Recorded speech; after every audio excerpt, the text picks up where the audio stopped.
Do you do voice work? No, but everyone wants me to now. I have a voiceover agent, or at least I had one in New York. I don't know if I still do. Maybe I still don't. I don't know. I have no idea what's going on anymore about anything. I don't know. You got a podcast, I guess. I have a podcast. It's pretty much all in a YouTube channel. It's pretty much all I have at this point. You do. Do you have content on there yet? Yeah. I got a few. It's actually been really interesting and really heartening just because of it. I started uploading Shakespeare videos last year, just a few sonnets and like one monologue. People have been, and at the same time, I was sort of becoming more visible, as they say, and so people were watching that, and I've gotten really good feedback about it, which tells me that people actually do enjoy this stuff and they want more of it. And when it's done well, that's what they want. They want artists who don't condescend to them and insult their intelligence. And so that's been really heartening. The podcast so far have been going well. I got a couple more lined up. My next one is with Lawrence Fox. That should be fun. Who's Lawrence Fox? I'm sorry. He's the British actor who was canceled initially for talking about how he won't date any woke women, and then the British Actors Equity, the stage performers union over there, tried to cancel him, and then he just became one of the dissidents, and he ended up running for mayor of London. He formed the Reclaim Party against Sadiq Khan and lost, but he's still going forward with all of his Reclaim stuff. But if you go to his Twitter feed, I mean, it's just a bunch of people calling him racist over and over and over again. Poor guy. Well, he's not poor, so I think he'll be. Oh, well, there we go. He'll be okay. I was thinking, part of my content, if you're not careful, specializing in a certain content can just turn your channel into the cancellation station. Mm-hmm. But I'm a fair amount of, I boost the signal of those who've been spat out of the industry or institutions here and there. Well, it would be nice if more people would do that, but this is not, I don't know. And also, it's funny because I've been trying to find what my own sort of niche is, and I've been trying to hone in more specifically on art and artists. I mean, one of my things has been that, we talk about culture war this and culture war that, but we don't talk about art unless we complain about it, how bad it is, and people don't participate or they don't find any value in it. I have a conservative friend who straight up told me, I brought her to shows. She's very well educated, very high IQ. She's brilliant. She's one of the most fascinating people I've ever met. But early on in our relationship, she straight up was like, yeah, well, art doesn't produce anything. And I think a lot of people, their pragmatism leads them to, kind of believe in that. But then they turn around and say, well, look at how the libs have taken over the arts and it's all bad now. So, So I guess that's the I too fear falling into that trap of like, oh look, here's another channel. It's like anti-woke this and anti-woke that, which is kind of corny and cliche, I think, in a lot of ways. So I think now it's just like, where is that intersection? That's partly what the podcast is about, really. It's it wants to live. I'm finding increasingly it wants to live in that intersection of art, culture, and society, and how they all sort of interact and mesh with each other, and it's been really interesting and fruitful. Lots of spirituality cropping up in these conversations, interestingly, which I did not expect. Are you open to that, or do you do your alarm bells go up? I'm an atheist. I'm pretty staunchly atheist, but at the same time, I love what Camille Paglia said, which is I'm an atheist, but I respect religion. 10 years ago, I was probably one of those. I was one of those people that was like, Richard Dawkins and Sam Harris and Chris Hitchens and, the Four Horsemen and, getting stoned and watching Matt Dillahunty tear people to shreds and that kind of a thing. But now I see how dogmatic that faction, if you want to call it that, became. And On top of that, the Christians in my life have been, especially over the past year and a half, have been the most, even keeled and least crazy people this entire time, And so now when people say like, we'll send a prayer for you or we'll pray for you, I used to be like, praying does nothing. It's bullshit. But now I'm like, it's a nice thing that they're sending like positive thoughts and energy in your direction. And they're, sort of trying to manifest good things for you. And, I think about, it's like asking someone to meditate, on your behalf in a way. So even though I don't really, I think also my views changed because I began to see some of the utility in religion that maybe or organized religion, some of the bigger ones that I've missed before, in terms of just as a tool trying to grapple with our flaws and humanity and trying to teach people good ways of living. We view it now as oppressive and too strict by our modern standards, but I do think that they were trying to grapple with the difficulties of life and living. And, I can't knock them for that because I think we're seeing unfold what happens when people don't have those things and where they're sort of empty and deprived of those things. And so maybe, circling back, so to speak, and this is what my last conversation with this woman named Salome Sibene talked about. If you don't know her, I suggest you follow her. I think she's really interesting. But in an increasingly secular society, can art be one of the things that fills that void?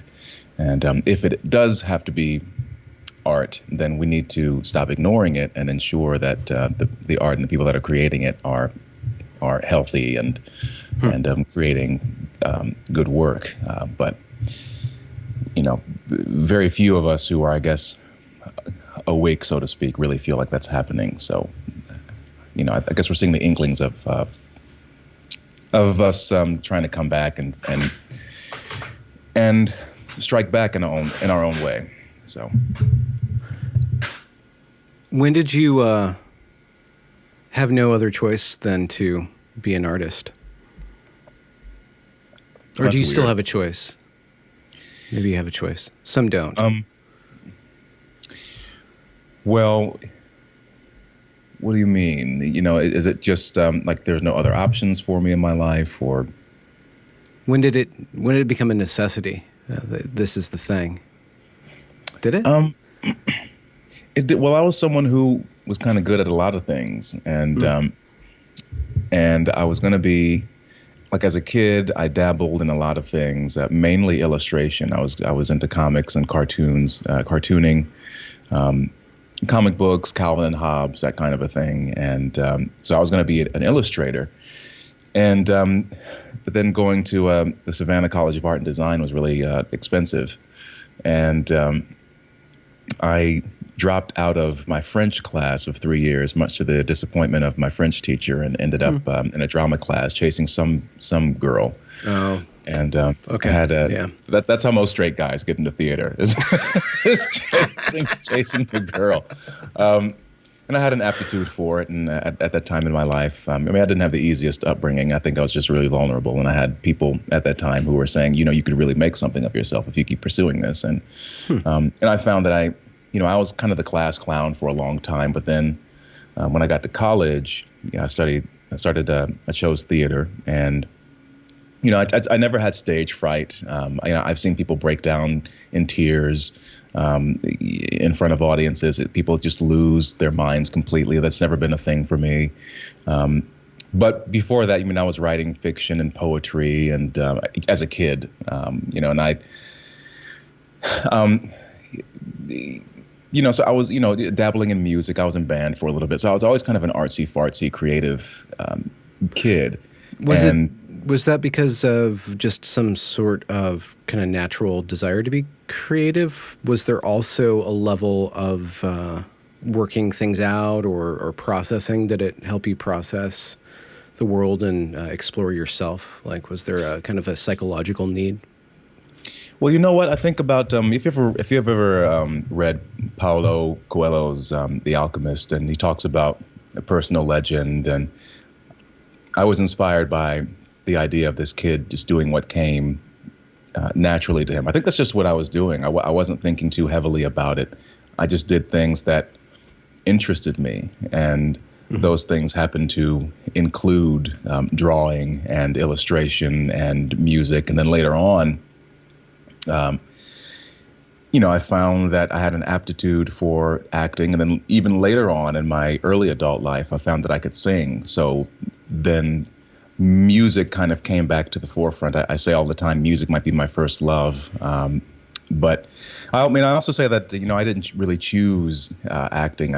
Acting really chose me, and it sort of saved my life in a lot of ways. And, there was a point where, let's say around maybe the late 20 teens, where I just looked back and I was like, wow, I never would have imagined that I would be living in New York City as an actor with a powerful agent and manager. There was a point where I had a publicist. I'm getting shouted out in the New York Times and getting nominated for awards. I'm just some random military brat who spent most of his formative years split between Virginia and Belgium. And there's nobody else in my family who was into performing. And so I kind of came out of nowhere. And, there wasn't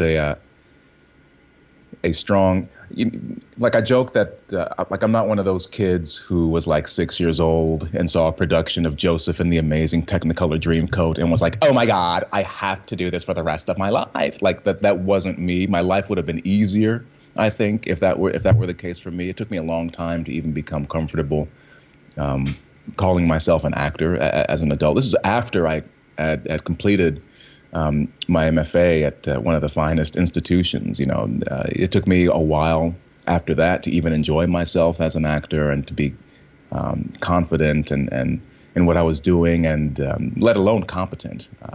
And what's the learning curve like, or what was it like for you? I think it's different for different people. For me, I think for a long time I actually coasted by because I got such great feedback, and I was just able to pick up a script and read the words and make them sound convincing as if they were actually coming from. But it wasn't until, and then, I went to grad school at 23. I got out at 26. And part of my issue was that I can be very, very much in my head, like many of us. I can be very neurotic about things. And that's the exact opposite of what you want when you're trying to act. And the most thrilling moments are those times when you kind of forget where you are, and you're just in the moment, and your emotions are flowing, and the words that are coming out of your mouth. It's an odd feeling. The words are coming out of your mouth, but they're not your own words. Your own emotions are being used in service of whatever these fictional circumstances are. I've done shows where, I started to see, I guess I'll say images, you know what I mean? Like, I'll give a specific example. There's a great play by the playwright August Wilson, who was America's most celebrated black playwright who passed on, unfortunately. But he wrote a play called Gem of the Ocean, one of his later plays. And in the climactic sequence, they travel to this sort of mystical, spiritual land via this ritual. It's very, very powerful. It's called the City of Bones. I want to say that's what it's called. And it's this sort of mystical realm where the bones are all of the corpses of slaves who were thrown overboard during the transatlantic slave trade. And so that one of the central themes of the play is the central character, who's named Citizen, by the way, has to experience the pain of the people who came before him in order to move forward with his life and to cleanse his own soul from all this turmoil. And so there was one night, this was in grad school, one night during this sequence, I swear that I began to see these sort of dark, ashen bodies kind of creeping up out of the water, and it was really exciting. To lay people or civilians, as I call them, it might sound crazy. It's like you're transporting it. What are you doing? But as an artist, it's like that's what you want. You want to be out there in a place that's not familiar to you, but it's still safe because, I mean, it's a controlled fictional environment, and it's very exciting. Or, I've done scenes where, the other actor will do something, your scene partner will do something or say something, and again, it's a script you've read a million times, you've studied it, you've broken it down. Often, the way a lot of people work, the great Stanislavski, the Russian director, actor, and teacher, who's often credited with creating what's now called the method, although much of his work has been bastardized and misunderstood, I believe. But thanks, Brando. Jesus. Well, Brando's teacher was a woman named Stella Adler, and Stella, who also taught Mark Ruffalo, Rob De Niro, Benicio del Toro. She has a lot of she's one of the most influential acting teachers, and she was one of the people who was like, people have misunderstood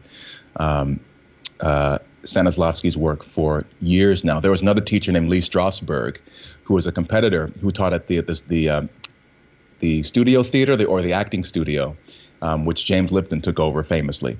But he was one of the founders of the acting studio and actor studio. Like Marilyn Monroe studied there. Brando was there for a short time.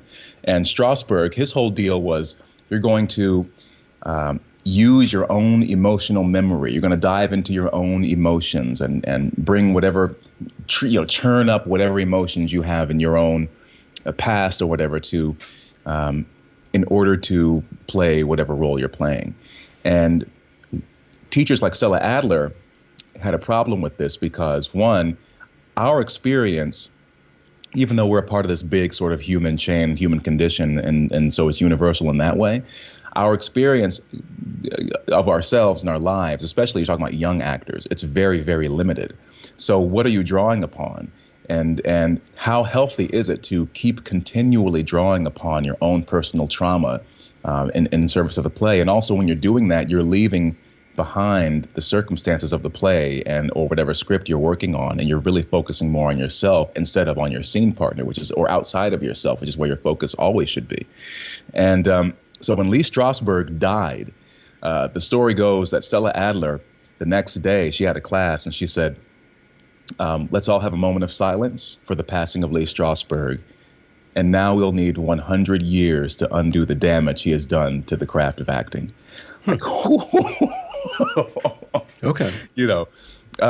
So, I mean, one lesson is that experts on any topic can disagree, which you hope that we would have learned this by now for other reasons. But kind of getting back to what I was saying before is that it's this really strange and exciting process. Those times where you're able to. I was getting at this idea of a conscious process to achieve unconscious results. And so for me, as someone who tends to live in his head a whole lot, the conscious process for me is doing a bunch of research about, the period in which a play or a story or a script is set. You read the script over and over and over and over again, scene by scene. You break down. And again, if people understood the kind of work that goes into that actors put into what they do, I'm sure fewer people would want to do it, because it's not just, getting in front of cameras and having all these flashing lights. Like, no, if you're really serious about it, you're reading these plays, you're spending hours and hours and hours of time, which is unpaid, studying, researching. You're rehearsing, you're repeating things over and over again. You're getting things wrong. You're messing up. You're embarrassing yourself. But, I'm doing all this research about, whatever period is in, and I'm analyzing the script and saying, what does the writer say about my character? What do the other characters say about my character? What do I say about myself as the character? And, and it's different for each script that you encounter. The process is slightly different. But eventually the goal is that you reach a point where you let all that preparation and all that stuff go, and because you know it. You're not really learning lines. People say, how do you learn the lines? Well, you're not learning lines. You're not learning the words. You're learning the character. You're learning the flesh and blood. You're learning the motivations. You're learning their point of view. When I say a line, I can never take that line for granted. I could have said anything else. The writer could have given me anything else to say other than to be or not to be. But I'm phrasing it in this specific way. Why am I saying it in this specific way? What's underneath all of that? And, this is all stuff that, you learn over time, and that by the time you're in performances. So you can just be alive to react to whatever is happening in the moment. And ideally, even though you rehearsed for weeks and weeks and you know what's going to happen, you don't quite know how you're going to get there. And the hope is that the people that you're working with are on that same journey with you, and they also don't know. I know what the words I'm supposed to say are, but I don't know, how we're going to get there. So let's play and find out. That's when it's at its best, and that's when it's best for the audience as well, because then there are more surprises, because the performers are surprising themselves, and it's fun for the performers, which translates into fun for the people watching it. It's it can be so, but those moments, for me at least, have been few and far between. But whenever they do happen, those moments where you're open and you're free, and you could be bawling your eyes out and weeping at some kind of tragedy, but at the same time, the actor in you is like, yes, I'm there.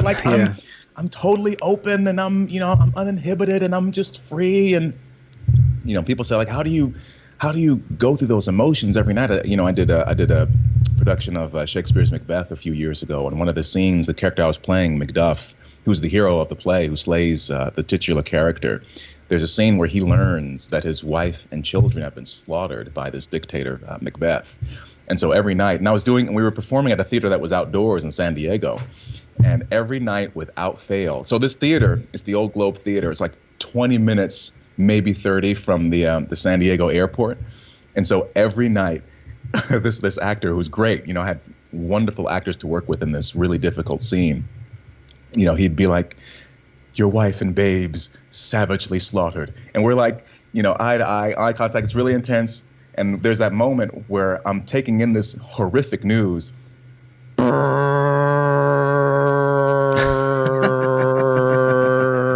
Every night. But the amazing thing about it, and this is the great thing about live theater, is that the audience understands. They're there. They're in the venue with you. They're experiencing it with you. But they want to see, okay, there's this huge distraction happening. How are these actors going to deal with it? And what you do is you just kind of wait and you sit in what's happening, and then you move forward after that. And there's a skill in that, a discipline in that, a focus in that. But being able to deal with all of these kinds of things, and then still being able to deliver yourself to the horror of the moment, it's not a horrible and depressing thing. Although I will say that when you play a role, at least when I play roles, the whatever central energy of a particular character I often carry with me off stage in some capacity. But the thing is that it's freeing.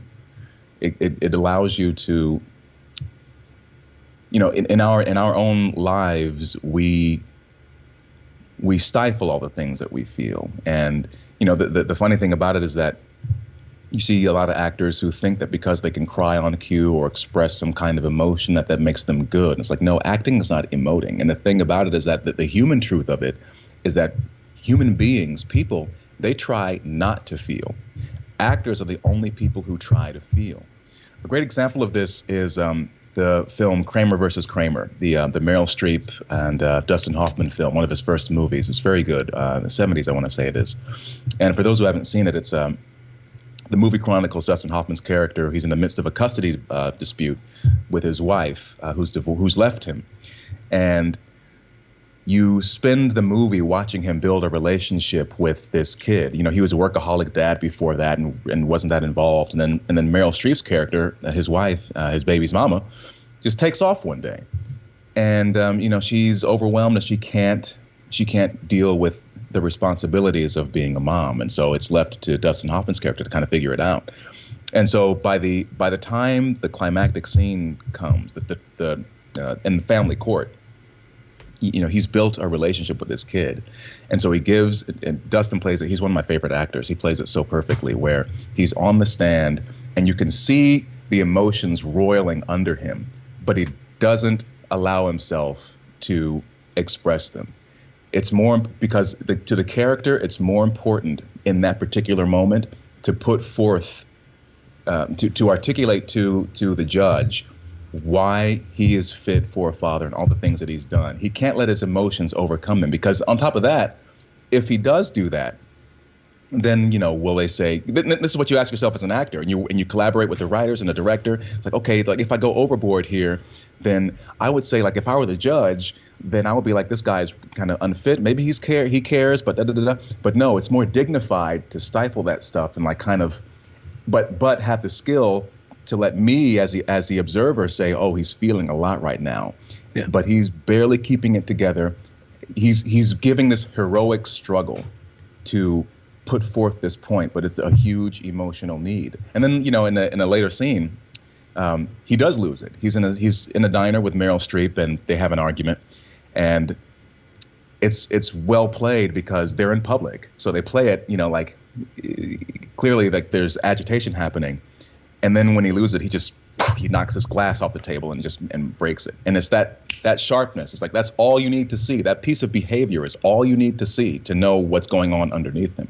So that's part of the artistry of it, and the technique is making those sort of selective choices. And there's a combination of, again, it's a conscious process, but unconscious results. So there's this weird alchemical thing that happens where you're fully aware of everything that's going on, but then at a certain point, you're also operating on intuition and instinct.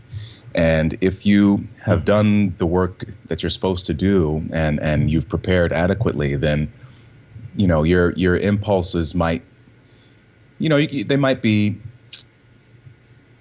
not be right, quote unquote, for that particular moment or for what the director and the writers and everybody wants, but they can never fail to be true. Someone once said about Jessica Tandy, who starred with Marlon Brando in A Streetcar Named Desire on Broadway, before she was replaced by Stella Adler, by Vivien Leigh in the film adaptation, unfortunately.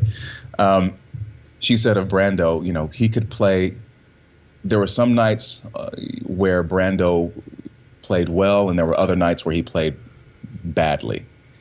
But there was never a moment where he wasn't true, and he wasn't authentic to himself. And that was either good or bad. If he was tired, he played the part tired. If he was in a mischievous mood, he was more mischievous. And, but it's stuff like that, you kind of have to have the discipline to not bring your day in with you. But at the same time, it's like, well, I'm a human being. And if I've had a rough day, how can I utilize that in service of the work that I have to do today? There's lots of paradoxes, and it's a weird process. But when it's really working and it's really and you really see it, then it can be really something magical and awe-inspiring.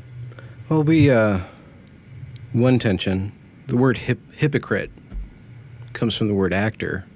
Everything that you're explaining is authenticity. So there's this great tension between the imagination, the will to do that, and then all of the production and the construction of this thing. And then when it comes down, there's a rubber meeting the road, and there's a contact. There's a transcendence of all that, or a compacting of all that into communicating something about, this character, this role, this moment, this situation, this circumstance, this moral. And you're making me think about the roots of plays are probably from ritual. They probably developed out of some sort of ritual or religious circumstance way back in the day. So it was all very localized, and it all had, perhaps it had a lot of meaning to it, or that meaning kind of was encrusted over time with the repetition of this. And then I was thinking about all the stuff that you're talking about with all these methods and this theory and this intention that you're putting into these roles. In the modern period, your identity or your history is set aside. The play is no longer located in a ritual event, something that is bringing a very tight-knit community together, like something in the Greeks, or back in the Grecian days in Athens or something like that was about them and for them in a very localized context. In the modern context, the actor and the entire infrastructure of theater goes all over the world, goes all over time, and so it's just, I don't know what the question is, but allowing it, like you were saying about actually getting to a point where you were witnessing like this vision of this imaginary thing, which was imaginary in the play, it was a mystical thing in the play, and then you're playing it, but then you're realizing through all these things, you're participating in a slippage, and I wonder to what extent there is like you descending into the depth where you are intersecting kind of like with the soul or the imagination of the author at that point, or to what extent the identity, the human identity or the local identity are important or speak to each other in that. I don't really have a question. I'm just trying to process getting in the head of an actor and then an author and then the communicative event. Well, it's a weird process. I mean, one of the things that I like about having working on a script with a writer who is alive is that you can just ask them point blank, hey, what did you mean by this? What sort of gesture were you trying to make? Why do you have the character saying this at this particular time? And you're trying to kind of, it's weird because you have to understand what the writer's intentions are, or at least try to come as close to an understanding as you can if the writer's no longer alive. But then at the same time, it's still your own interpretation of whatever is on the page. And maybe it's a melding of the particular individuality of the writer with the individuality of the actor. I mean, I'm thinking of playwrights like Anton Chekhov, the renowned Russian playwright. He's got a gun. There's always a gun, right? There's a gun somewhere. Seagull references.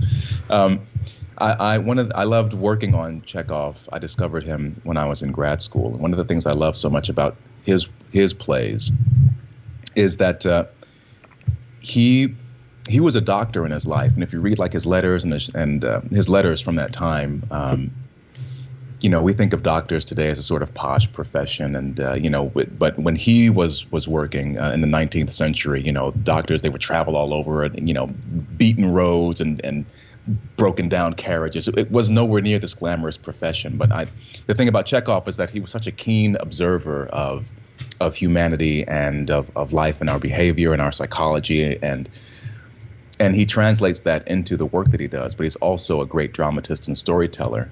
So what I would find is that even though I am this 20th century, 21st century artist looking at this 19th century work, the work of the artist from the 19th century was so keyed in, I think, to our humanity as a whole and whatever depths you were kind of referring to, that like there were points where like one thing that some actors do, and I do this sometimes as well, is they'll scratch out what are called stage directions. For those who don't know, stage directions are, you have a piece of dialogue and it'll say something in parentheses and italics, and it's like, he opens the door or he descends the stairs or whatever. It's the playwright indicating to you, what the action that they see in their head at that particular moment. Although sometimes it will say when you get the published edition of plays or scripts, oftentimes these stage directions will be what that premiere production of that work did, and the stage manager's notes of what whatever actor was playing the part.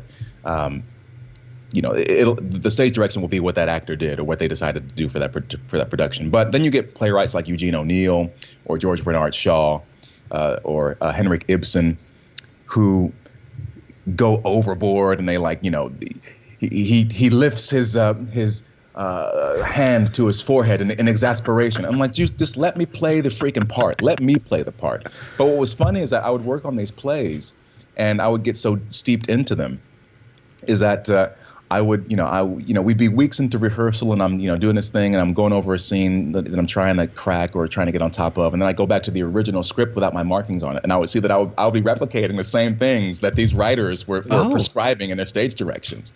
Huh. So it's this weird, I think, great writers kind of tap into that. And, even in Shakespeare's work, we often place that before sort of the more naturalistic revolution in our theater. But in his great plays, the way that his verse is written, he'll put lines in, like kneel or rise up off your feet. So he's telling, so through text and dialogue, he's telling the actors, directing them what to do. But he also like writes little beats and pauses here and there where they naturally would be in life. And so again, even though we look at this mode and we might call it archaic in terms of blank verse, iambic pentameter, who speaks in this kind of this heightened language is what we call it insider baseball jargon.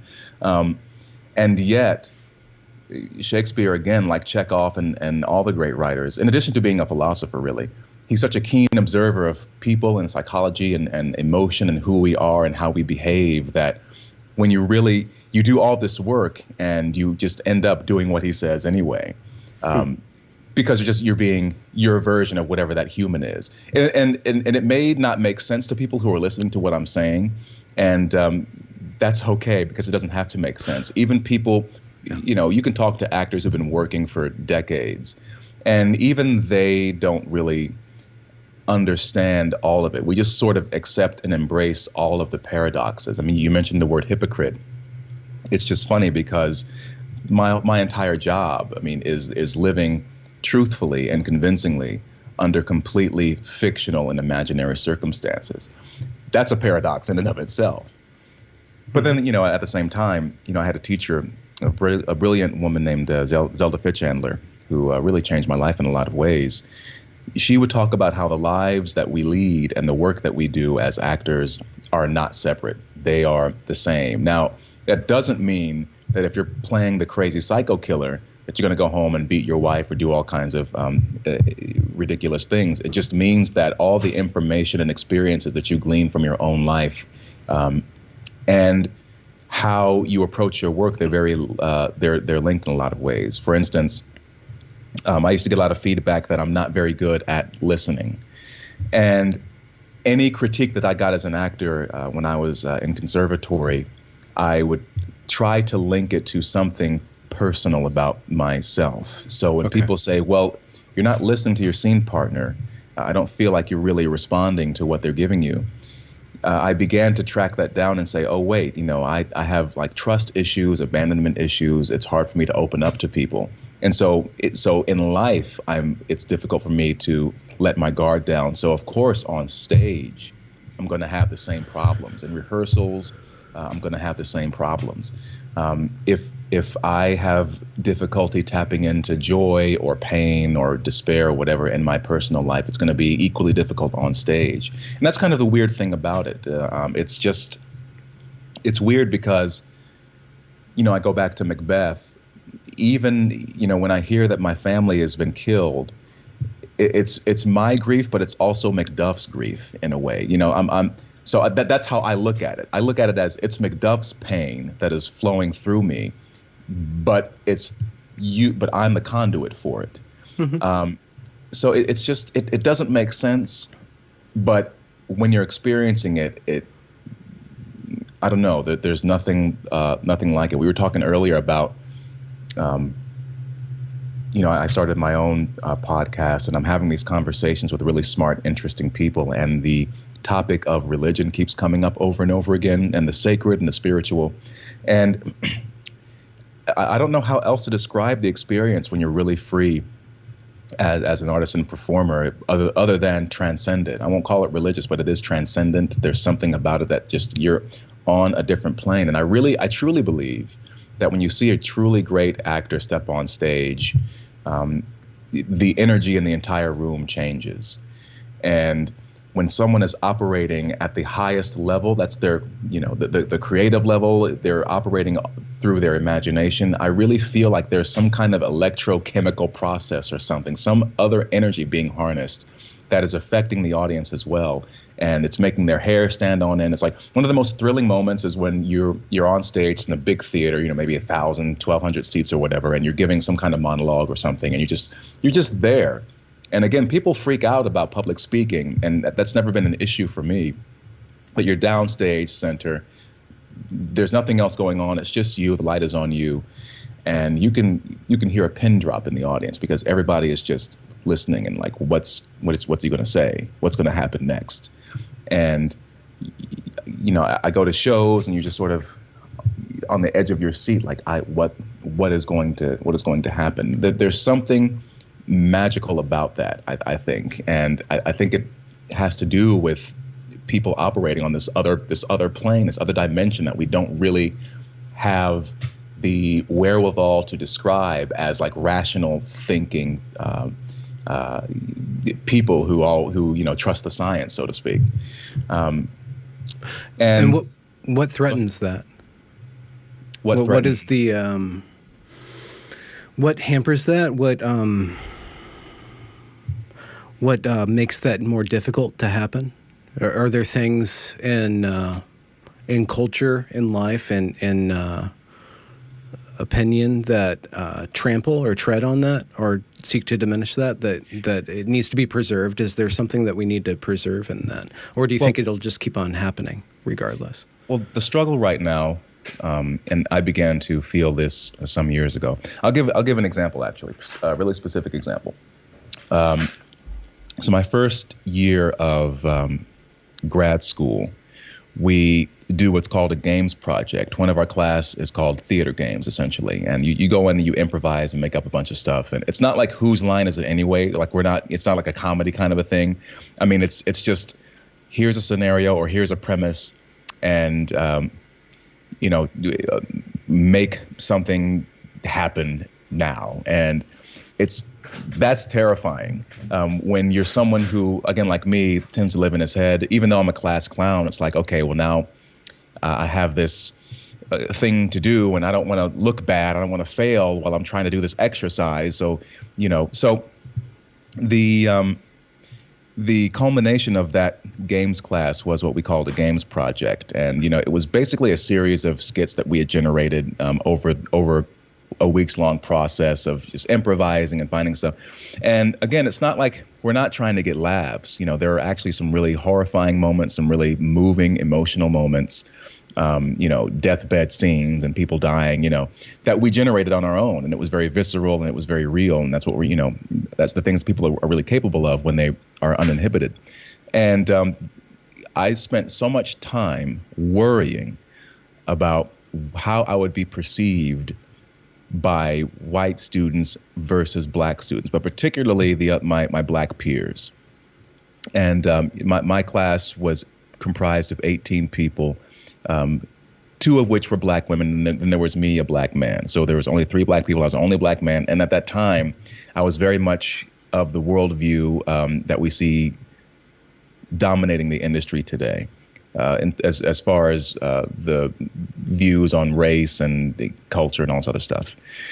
And what happens is that it becomes an artistic straitjacket, because you become more focused on how you are perceived as a black artist or as a female actor, actress or whatever. And it becomes less about the work at hand that you have to do. I mean, I was freaking out about this thing. But then years later, I was playing Caliban in Washington, D.C. And now, for people who don't know, Caliban is one of the most famous characters in Shakespeare. It's in Shakespeare's The Tempest, one of his later plays. And Caliban is a slave. There is no bones about it. He's explicitly referred to as a slave. The costume they gave me literally had chains wrapped around me. And I knew right away that I would have to, that I would be battling the prejudices of a very sort of liberal Washington, D.C. audience, as well as other co-creators and co-collaborators and other performers who would be uncomfortable by the idea of this black man as a slave. And very quickly I said, you know what, let's just go for it. It's in the play. Let's do it. I had to be the one to keep pushing and pushing and pushing and saying, you know, he's a slave. He's being treated a certain way. Let's go forward and do this. And I had to make a conscious decision just to not care and to play what was on the page and what about the role made sense to me. We actually had a high school matinee, and it was really funny because you had these like private school kids up in the back of the theater and the DC public school kids who were mostly black. The elite school kids were not. And there's a point in the play where Caliban is kissing the boot of this other character who was played by a white actor in this particular production. And the public school kids were like, oh, hell no, I can't believe that, you know, kissing this white man.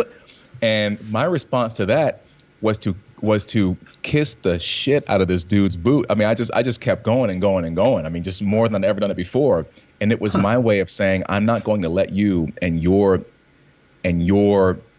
worldview infringe upon my freedom and my task and my job as an artist. Because the thing about that character in that play is that you as an audience member, you're supposed to be repelled by it. You're supposed to be repulsed. The character of Caliban, you're supposed to feel pity for him.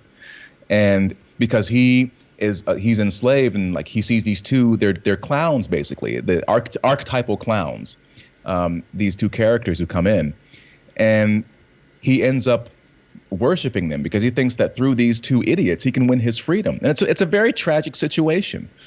And the irony is that if I had said to myself, like, I can't do this, I'm too dignified, I'm not going to kiss this cracker's foot, I'm not doing this as an actor, I refuse. A, it would have violated what the story was, but B, it would have robbed the audience of that emotional experience of being like, oh my God, yeah, look at what this human being is reduced to. Yeah. So the broader point is, going back to your question, what shuts these kinds of impulses down, what shuts this kind of freedom down, is the increasing expansion of social masks. In order to do the work that, the really great work, the really searing, dangerous, unsanitized work, you have to have the courage in yourself, for one, to say, I'm going to go to whatever place I go to emotionally. It may look bad, it may feel awful, but I need to have the freedom to go there. It doesn't mean like I'm crying. I mean, I if I'm doing a love scene or a sex scene, for instance, I've found it increasingly difficult to be completely open with scene partners, even though I try to be as considerate as I can, with safety concerns and all that kind of stuff. But if you are in an environment where, I guess, where, say, #MeToo is going on, and there's a lot of tension around sexual relations and physicality and intimacy. Like, now they have intimacy coaches on a lot of these productions. And it's like, what does that mean? Like, they coach the tone of your voice or your caresses? Like, speed up, slow down. Speed up, slow down. It's literally, they come in and they help direct whatever love or sex scene that you're doing. And it's like, I have plenty of sex in my own life. I don't need to be taught by someone coming out to kind of help guide me through this. But the point that I'm trying to make, hopefully I'm making it, is that what the problem right now is that there are too many people who are engaged in an activity that, like, you need to create a safe space for rehearsal in a way, because it's an environment in which you're opening yourself up. It's a weird profession where, if you're 2 minutes late, everyone hates you. But at the same time, week 2 of rehearsal, you're sticking your tongue down your co-star's throat, who you may not have ever met before, you hadn't known before. And so you need to have a degree of comfort and openness. Or if you're working on a play about a difficult subject matter, you need to be able to be as open and frank as possible. and not worry about social repercussions. But if you increasingly create an environment where the art is created by authoritarians who want to sanitize everything for the protection of increasingly niche groups of people, then it's very difficult to get any kind of, first of all, it's just not as fun. It's not as fun to be around. One of the reasons you go into acting, you go into theater, you go into showbiz is that you don't fit in anywhere else. You know, I knew when I was a kid, you know, I mean, you asked me before, earlier, when was it not a choice? Something like that. And the thing is, like, I never made a conscious choice, but I also knew, you know, when I was 4, I'm in kindergarten and the teacher's like, you know, what do you all want to be when you grow up? I didn't know what I wanted to be. Everyone else was saying like fireman or doctor or whatever. And I didn't know what I wanted to be, but I also knew at that point that I could not be stuck in like an office somewhere. I couldn't have a regular sort of life and normal job. It's always been like a fear of mine. I just knew I didn't want that for myself. Yeah.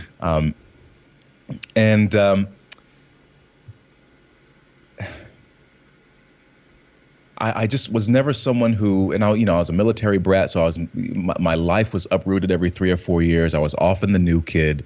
I just, I've been trying to, I've never really fit in that well anywhere, except for around these other weirdos doing theater. And even then I was like, man, these crazy theater kids are kind of weird. I'm not like them. But at the same time, I was like, I don't know really where I would fit anywhere else. I'm too irreverent. I'm too crass. I'm a little too abrasive. I'm too goofy. I don't like being told what to do, which is why I advise actors to be director proof. And unless the director knows what they're doing, and then you can trust them. But now increasingly I find myself alienated from, especially right now, I'm alienated from much of the industry because I'm not someone who is interested in working with people who value other people's insecurity or inferiority complexes over over the sanctity of the work that we have to do. You can't work in an environment like that. Not on great plays. You can't. Does any of that make sense? Well, there is a lot of sense there and to be made from there. But what I was thinking is that activism is a type of script, intersectional, progressive activism, like we see, like I showed at Evergreen. One of the ways that I made sense of what happened at Evergreen, I don't know if you know the story, 2017, a bunch of kids just took this script and they performed this ritual, and it was all based on, you said something about masks, social masks, and then it was all animated by this underlying force. And so once you start to take the masks away, what is the force? And so you start to analyze it, or it was helpful for me to analyze it as a play. And like Nicole Hannah-Jones has said about somebody, that you might be, everybody knows that there is there's racially black and then politically black, so it's very obvious that there is a script for a political reason for these different identity groups that become increasingly more and more niche. And then there's this, this kind of overlying inferiority, oppressor dynamic that's going on. But when that script intrudes itself into the acting world and the art world, then you have to, it's like you can't serve two masters. You can't serve the script that you're doing. You can't serve the art form and the political script that you're doing, right? Well, here's what is happening right now. I'm so glad you mentioned Nicole Hannah-Jones, even though I despise her, because in the wake of George Floyd's death last year, the industry has as much as people complain about Hollywood and the wokeness there, and as I said before, I feel like people use the term woke. It's kind of cliche now. It's kind of overused, kind of played out, as we used to say. Yeah. But what I think a lot of people don't understand is that the people who are in this industry, they unironically and unabashedly describe themselves as woke. They are proud of it. They wear it as a badge. And it's a crusade for them. It's a cause for them.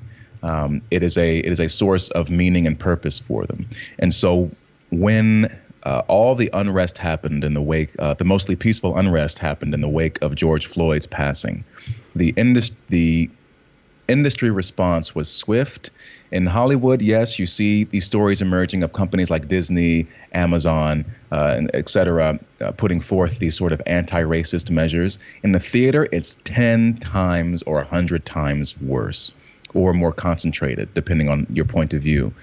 To the point where, I'm getting messages from aggrieved white women who I worked with in the past, apologizing to me for how hard my life is and how much I'm suffering because I'm black, which I'm like, it's freaking racist. Like, what what are you talking about? But then we'd get these emails from Actors Equity, for instance, which is our performers union, or SAG-AFTRA, the Screen Actors Guild union, performers union.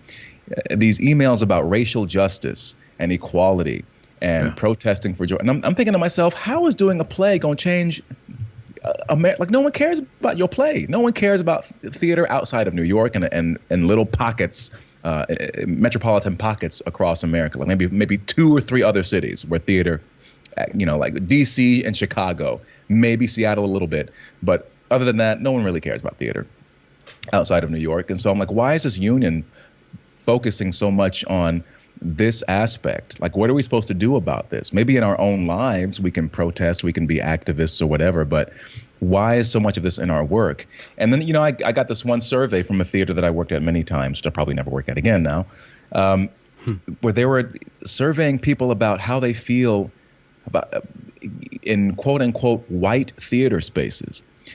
The phrase white theater space is not a phrase I'd ever heard until the year 2020.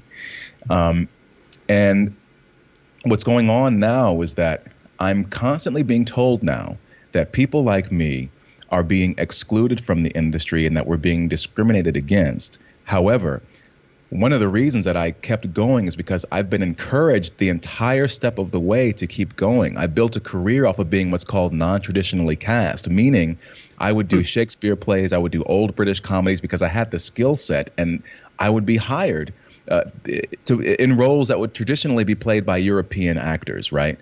And I never asked for any special accolades for that. I never, wanted a pat on the back for that. I just wanted to work and build a career. I don't even want to be famous. I just want money, and to do something that I enjoy doing and that I have an aptitude for.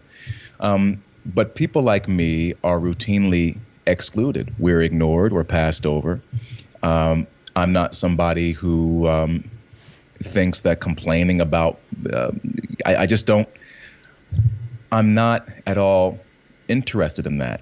And what really began to sour me is that I would get these scripts over and over again, and again I have a wonderful manager, very very powerful. It's really funny because we're looking at someone like Billy Porter right now, who recently played the fairy godmother in the most recent Cinderella, and so he and I have the same manager, and she's a brilliant woman, and I'm very lucky. And so I get lots of opportunities, or at least I did, to audition for just really, really great things. But it was tough because I would read these scripts and I would say to myself, if I were to get this lead on this TV series, am I going to be able to look at myself in the mirror every day? I'll be making gobs of money, but will I be able to show up on set every day and be able to believe in what I'm doing? Am I going to have to fight with writers and producers over and over again who want to make me a mouthpiece for their own political, socio-political points of view? Do I want to constantly be used as a pawn in service to a belief system and ideology that I not only don't believe in, but that I think is actually actively harmful?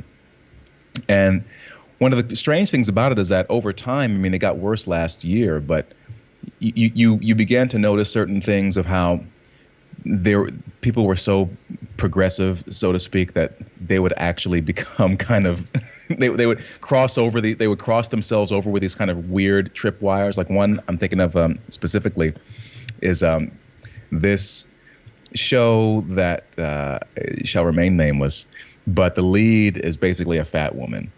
And I see what they're trying to do in terms of, body positivity and that sort of a thing. But I was auditioning for this black British guy who was like jacked and ripped and handsome and charming, all this other stuff, who has the hots for this fat British woman, white woman. I'm thinking, and I had to figure out a way to finagle myself out of it, because I'm like, dude, I'm sorry, but I see what the show is trying to do. But if this were real life, there was no way that I would come to America as a successful, like tall, dark, handsome British dude and go after this woman. And on top of that, it's funny because then it plays into the stereotype of black men wanting overweight women. And so I had to kind of twist and turn and email my manager and be like, this plays into weird stereotypes, and I appreciate the source material, but it would be stuff like that over and over again, where it's like, okay, you're trying so hard not to be racist that you're actually making a loop around. Yeah. and what you're doing is actually racist. Or you'd get these scenes where, I would audition for for action-based series. And inevitably, because of the advent of the strong female character, which has existed all throughout literary history, but now we have to pretend that they don't exist. And it's just a small digression about that is that these people, in their attempt to revolutionize, they always have to erase the people that actually have been doing the things that they are protesting about, which is so offensive to me. But it's just they and that action scene with the strong female character, inevitably what happens? Scene after scene where you're playing someone who's ex-military, special forces, trained combatant, being beaten in combat by some small, frail woman, and it's going to be cast with a white woman. And I'm thinking to myself, if these people actually talk to Black Americans, then they would understand that Black Americans hold Black male masculinity in very, very high esteem. If you go back, like there's an old interview that Dave Chappelle, of all people, who's controversial right now, gave perennially. to Oprah Winfrey. So perennially, yes. He was talking to Oprah Winfrey, and at the time when the interview first came out, I was like, "What is this dude talking about?" He's like, yeah, there's a strange thing in Hollywood where they always want to have Black men in dresses. And my immediate response to that was, dude, drag comedy has been a thing for hundreds of years at the very least, if not thousands of years. It's nothing new. But what Dave Chappelle was talking about, what he was expressing is this protection that Black Americans have over the Black man. And part of that has to do with years and years, or centuries, I should say, from their point of view, of the emasculation, sometimes literal emasculation, of Black men in the course of American history. And I have sympathy for that. And I think if you were truly progressive and you truly were someone who valued the Black voices, Black perspectives, then you would honor that. You don't honor that by having week after week, this Black male character who you've already sanitized and made into a Ken doll because you can't be offensive in any way. So these characters have to be perfect and non-threatening and safe. But now they're being beat up by these small, diminutive white women. So what kind of message are you sending there? So again, it's all these, they're crossing streams. They're trying so hard to be progressive that they end up sending the wrong messages, and they're anti-progressive in a weird way. And so now I see what Dave Chappelle was trying to say. Something similar is happening in comics, where you see these, and a lot of great YouTube channels are commenting on this now, where you can't have a strong masculine, like if people are fans of, for instance, the X-Men, and like a character like Bishop can't exist. When I was coming up, in the early 90s, Bishop was this really, really cool character from the future. He has this like tattoo of this M on his face, and he's like this big, brawny, just powerful mutant who's just badass and really cool. You could not have a character like that today. I'm surprised that Luke Cage kind of, made it through in the Marvel universe. But even, he in some instances, basically the phenomenon is that you can't have a masculine man anymore because what that does is it produces toxicity.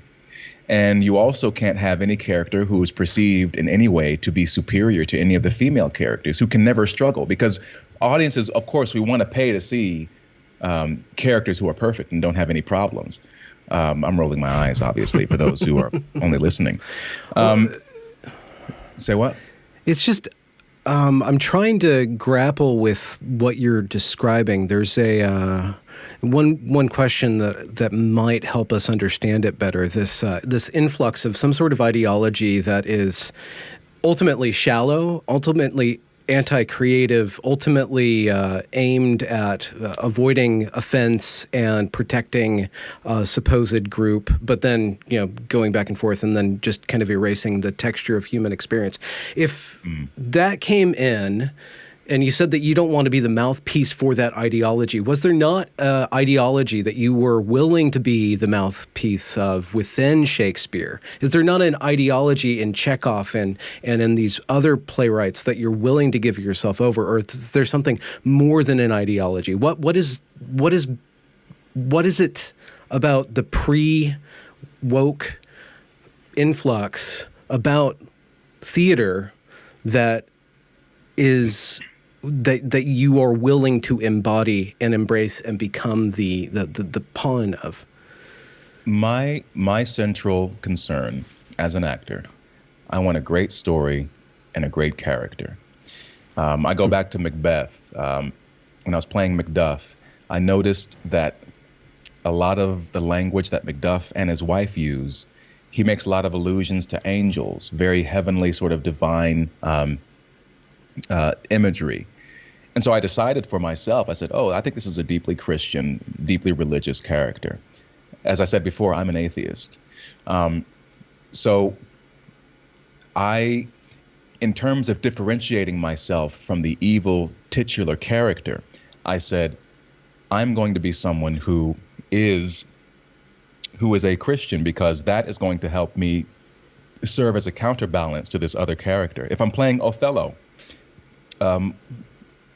who people who don't know, he is a Moor. In the play, he's a Moor, but typically today he's cast as a black person in a sea of white, a raisin in a bowl of grits, as they say.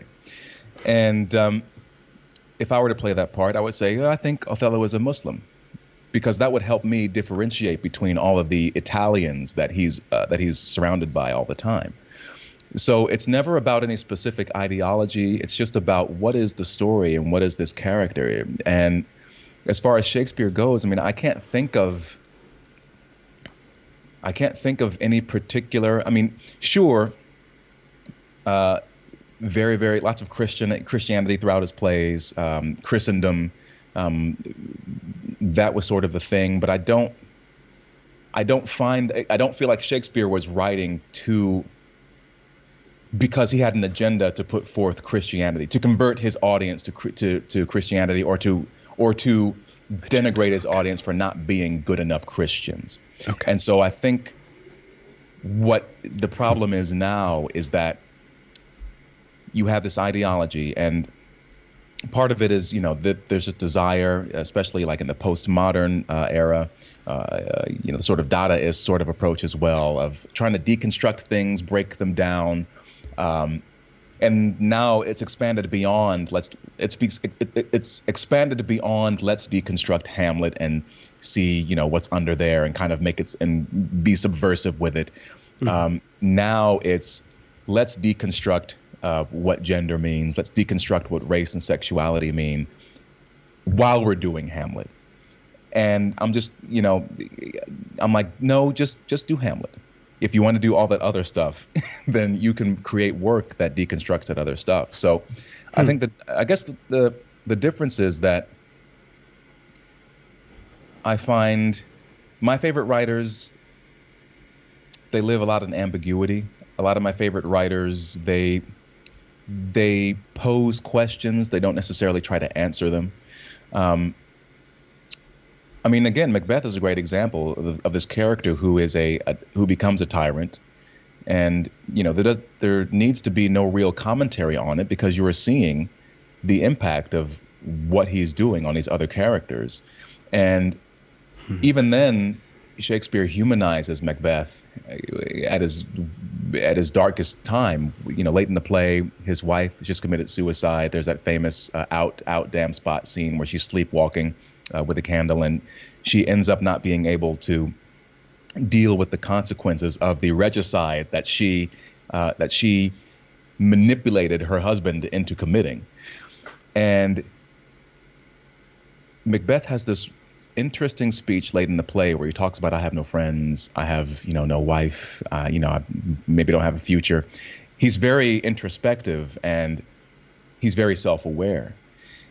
And it's not that Shakespeare is asking me to think this guy is good. He's just adding dimension and texture to whoever this person is. And that's what I'm interested in. I want texture. I want reality. I want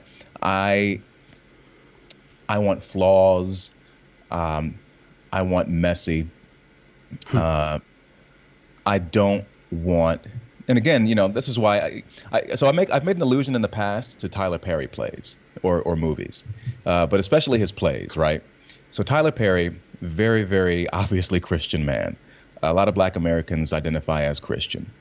And in his work, you'll observe that, things will be chugging along, swimmingly, so to speak.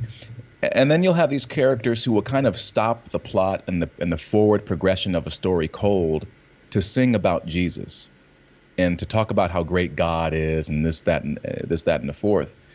And that's how I feel about a lot of scripts that I've read or movies that I see, where we have to somehow stop the action or somehow take the audience out of the experience because we have to inject these sermons, essentially. And sometimes they're more subtle. They're getting a little bit more subtle with it. I mean, I'm watching The Boys right now on Amazon.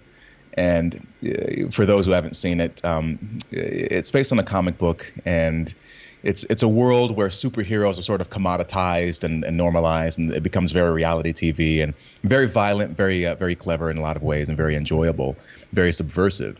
And one of the central characters is Homelander, this sort of the Superman of this universe, invincible, can do anything, super strength, all that stuff. And he's kind of a dictatorial sociopath, as you begin to notice very quickly.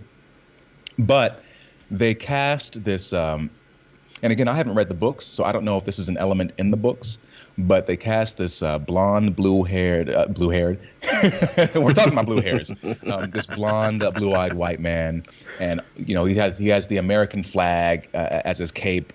So all these symbols of Americana and masculinity and are sort of embodied in this character, who is evil. And you can see the writers, I can see at least the writers putting their own worldview, essentially about Trumpism or Donald Trump or whatever, or these old, outdated, traditional ideas of, about masculinity, about what America is, about patriotism, about strength, power. They're putting it into the show, and it takes me out of it because I'm like, it's so obvious what you're doing. You don't, and the fact that you would put this on a character who is so obviously a villain. I mean, it speaks a lot to what they're doing. And so in that sense, I compare it to these Tyler Perry plays where we have to interrupt the progression of the plot or the forward movement of the story in order to send along this message. And it's not appealing to me. It's not appealing to me at all. And it's not to say, and again, I think people kind of mistake my point of view on this.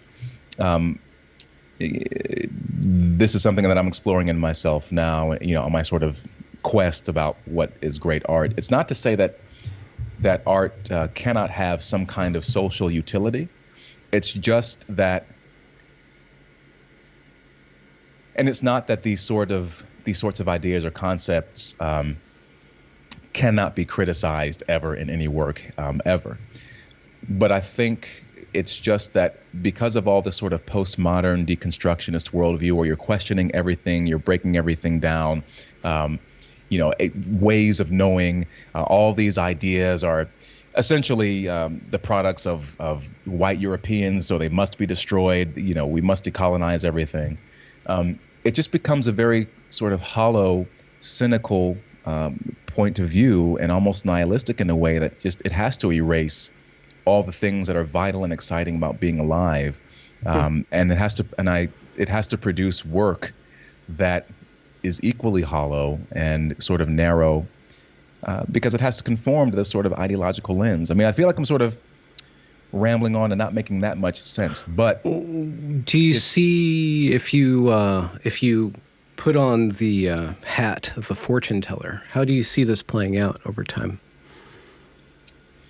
Will it be re-injected with some sort of cleverness? People will obviously get tired of it. And not by people, I mean the audience doesn't seem too jazzed by it, but the artists and the writers and the entire infrastructure of these industries will get tired and start to deconstruct these particular progressive or anti-hegemonic narratives.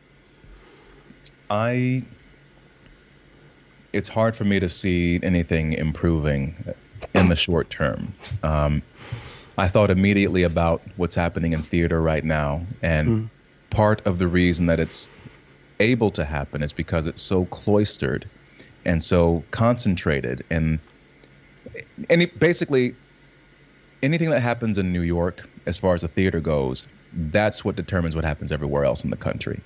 New York is the theater mecca. That's where you go if you want to make it as an actor in the theater. And now increasingly what happens is that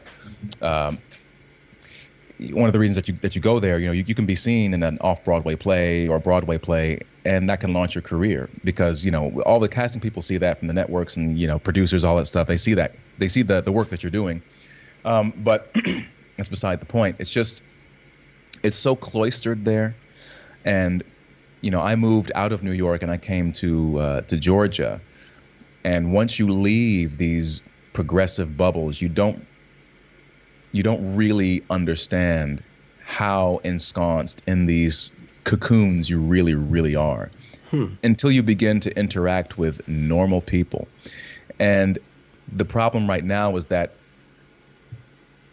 people within the industry have scant interaction with normal, everyday people. And their idea of what normal, everyday people are is filtered through whatever media they consume. It's Eric Weinstein has a great term for it. It's the gated institutional narrative, where you have all these institutions, gatekeepers, who it's the New York Times or Variety, Hollywood Reporter.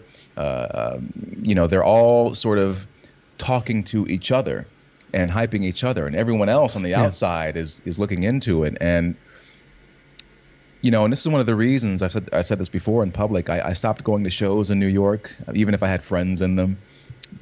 A, it's just prohibitively expensive, but B, I began to feel like they were making shows for themselves and their peers and not for the audience. And I think until the focus, but the problem right now is that the audience is increasingly being smeared as a bunch of troglodytes, racists, Nazis, bigots, people who don't know anything. And I make this point often, but sure, people might not have PhDs, they may not have the expansive vocabularies, they may not have high IQs or whatever, but you can't fool them as far as how they feel about things. They don't have to be able to articulate why they did or did not like something, but they'll know either way whether something is landing on them or not. And they can spot a hypocrite or a bad hypocrite, let's say. We feel it. We feel it in our gut. We can sense when we're being lied to, And my thing is, stop condescending to your audience. They're smarter they're smarter than you think they are. And initially, I think what's happening right now is that, in the advent of social media, YouTube, et cetera, I go to these comment sections and I see people, message boards, and people are dissecting these scripts and these plots and these films. And I'm thinking to myself, okay, it's at the point now where it's almost like pro wrestling, where the audience becomes as savvy or even savvier than the people producing the actual content or product. And I don't see it improving in the short time. One, there's a lot of money to be made. And they have very little contact with the outside world.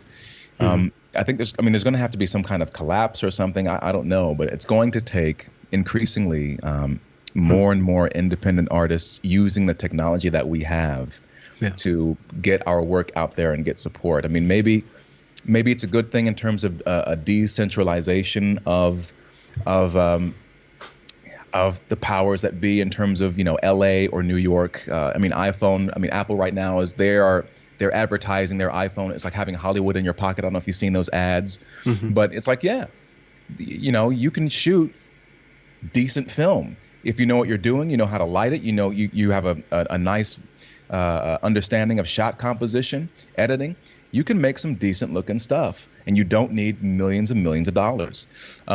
The only thing is that you need to have good talent in front of the camera. That's like the next step. And there's a lot of pieces that have to be in place in order to produce a play or a series or a film or whatever. But just the same way that these comic book creators now, like Ethan Van Sciver and others, who I think they're doing amazing things in terms of crowdfunding their own comics. They're making gobs and gobs of money, and they've cut out their middlemen.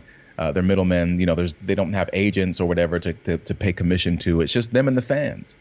And what I hope to see is that more and more people like myself will emerge who say, okay, I need support. I need a fan following, and I need other like-minded people. And the more visibility that I gain, the more, I find people who are on my wavelength and on my level. I mean, there's a guy I went to grad school with 10 years ago who I was not close to at all. He was one of my least favorite people in my class.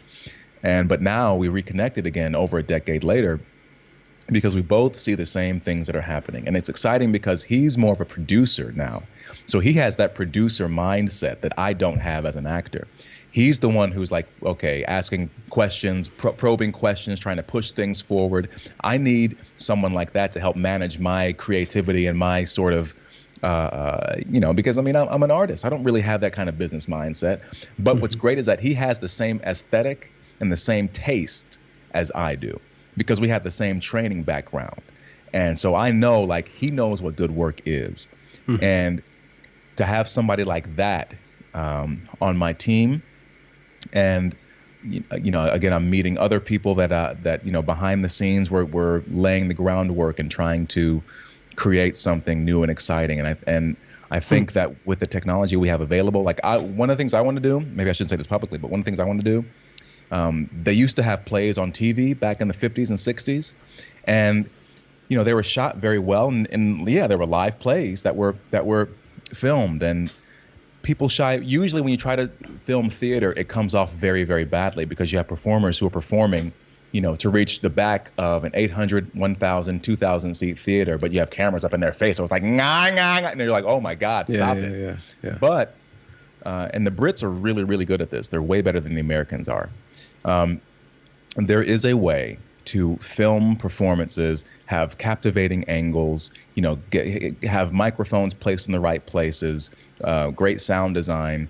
And when you have actors who understand both of those mediums, working on camera and working on stage, and you have great directors, cinematographers, people who understand how cameras work, and I feel like there's a world that exists now where you can broadcast and again, you don't need famous people anymore too. You don't need names anymore.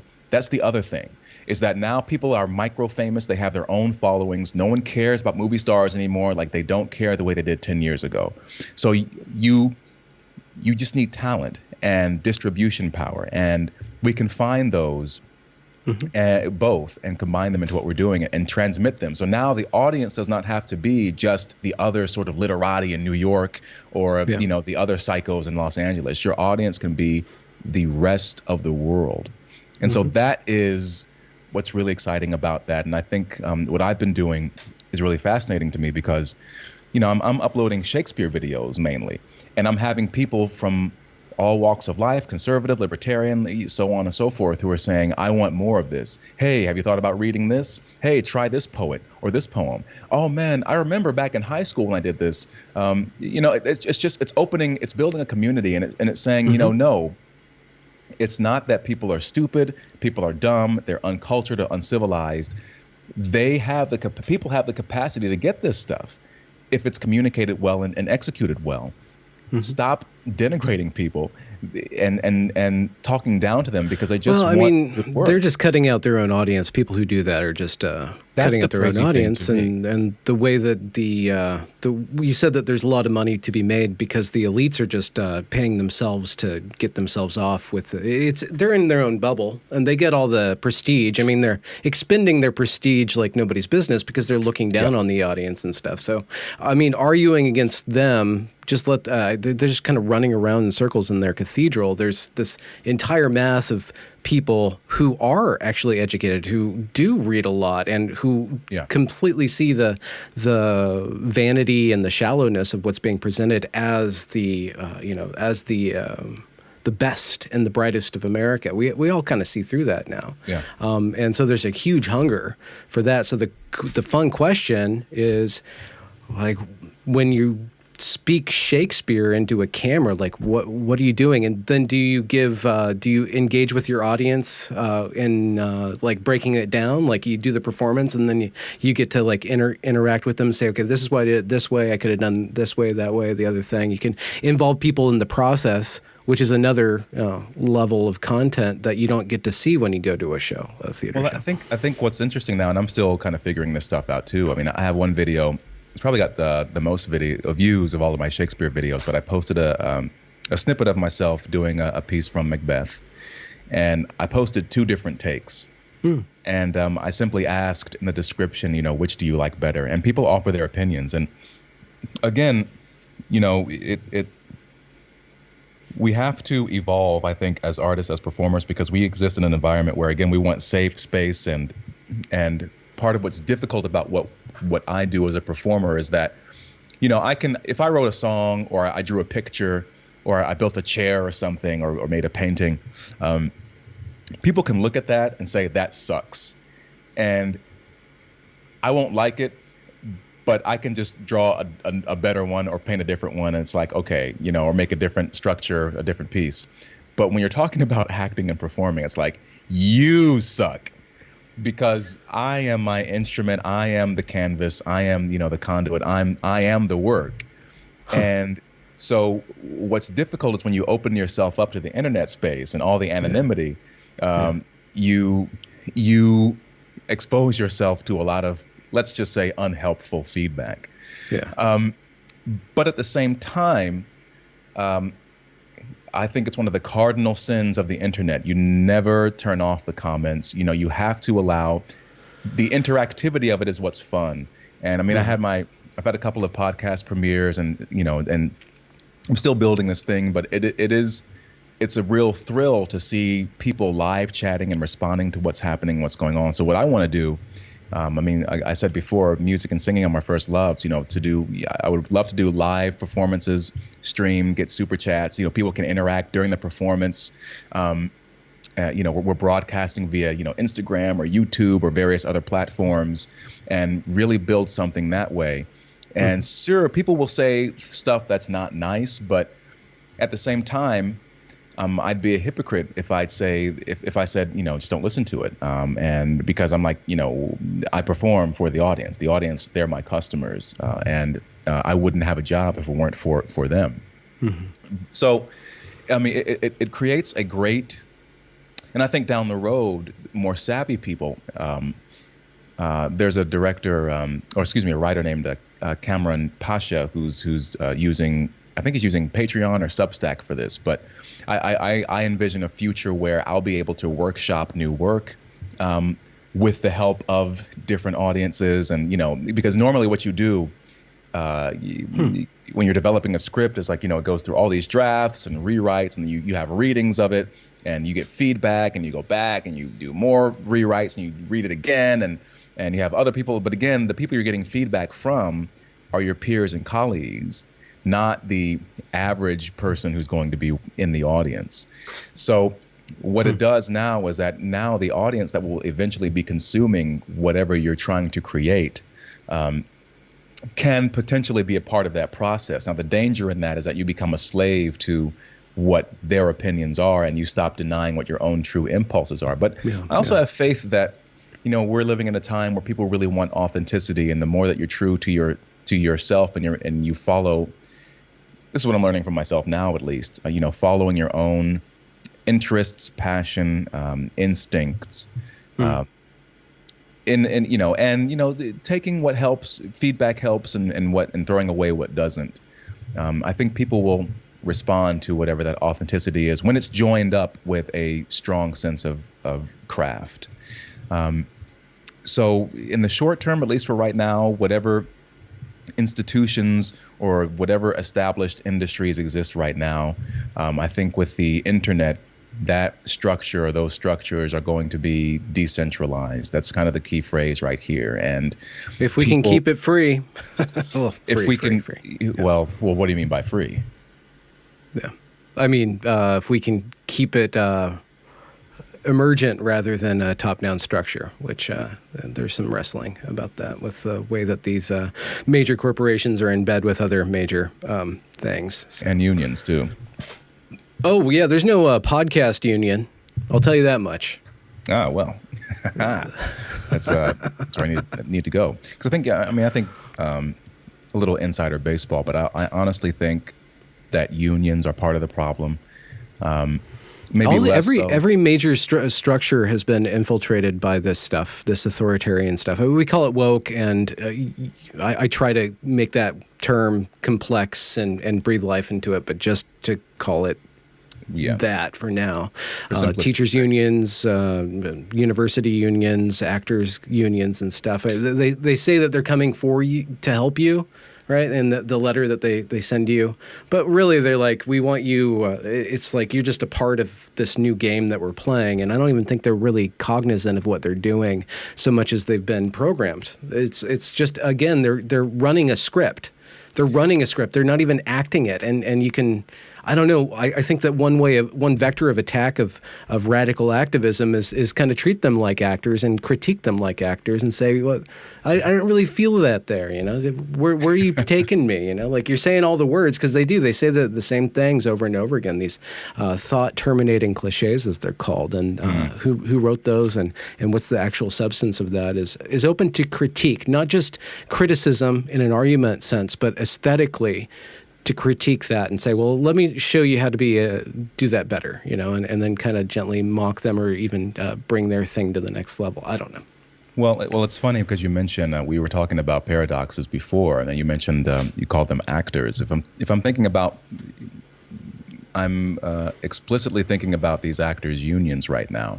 And part of the issue is that I don't think that these unions exist. Maybe this is true for other industries. I suspect that it may be, but the unions appear to me increasingly not to be serving their membership, but more serving themselves. And the irony of calling them actors in this context, at least, is that I look at these people. I'm like, a lot of these people are administrators. They're failed actors. They're people who, not all of them, but most of them, they're people who draw a salary. They sit in offices all day sending emails and answering phones.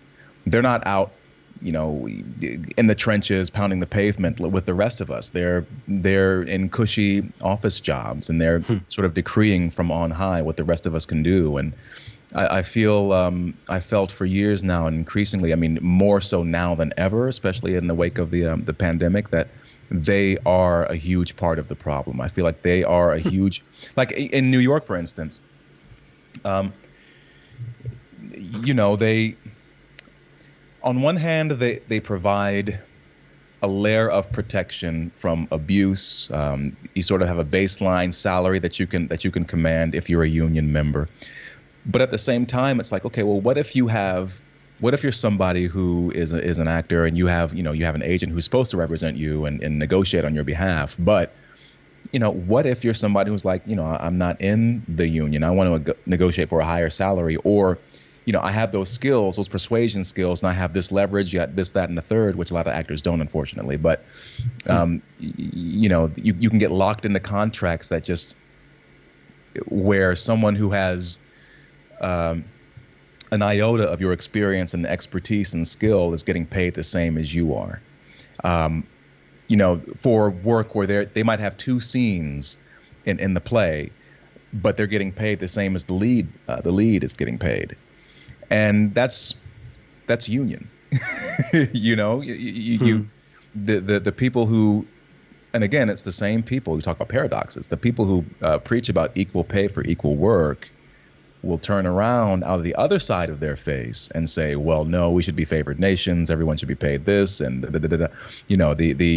the actor who has two lines and is just out of college should be paid the exact same as the lead with 20 years of credits and awards behind their name and citations in the New York Times out the wazoo.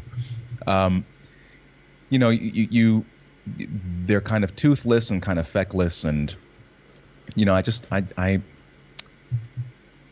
again, you have to have nuance, right? It's not all bad. It's not all bad, but I think the wanting the freedom to choose and guide your own career, like sometimes I think they do more harm than good. Mm-hmm. Was there a moment in your history where you're like, I have to speak my truth, and you were aware of the consequences of coming out as not along the party lines? What was the calculus that you ended up running? Yeah, so for the longest time, I had my professional. Let me go back even further.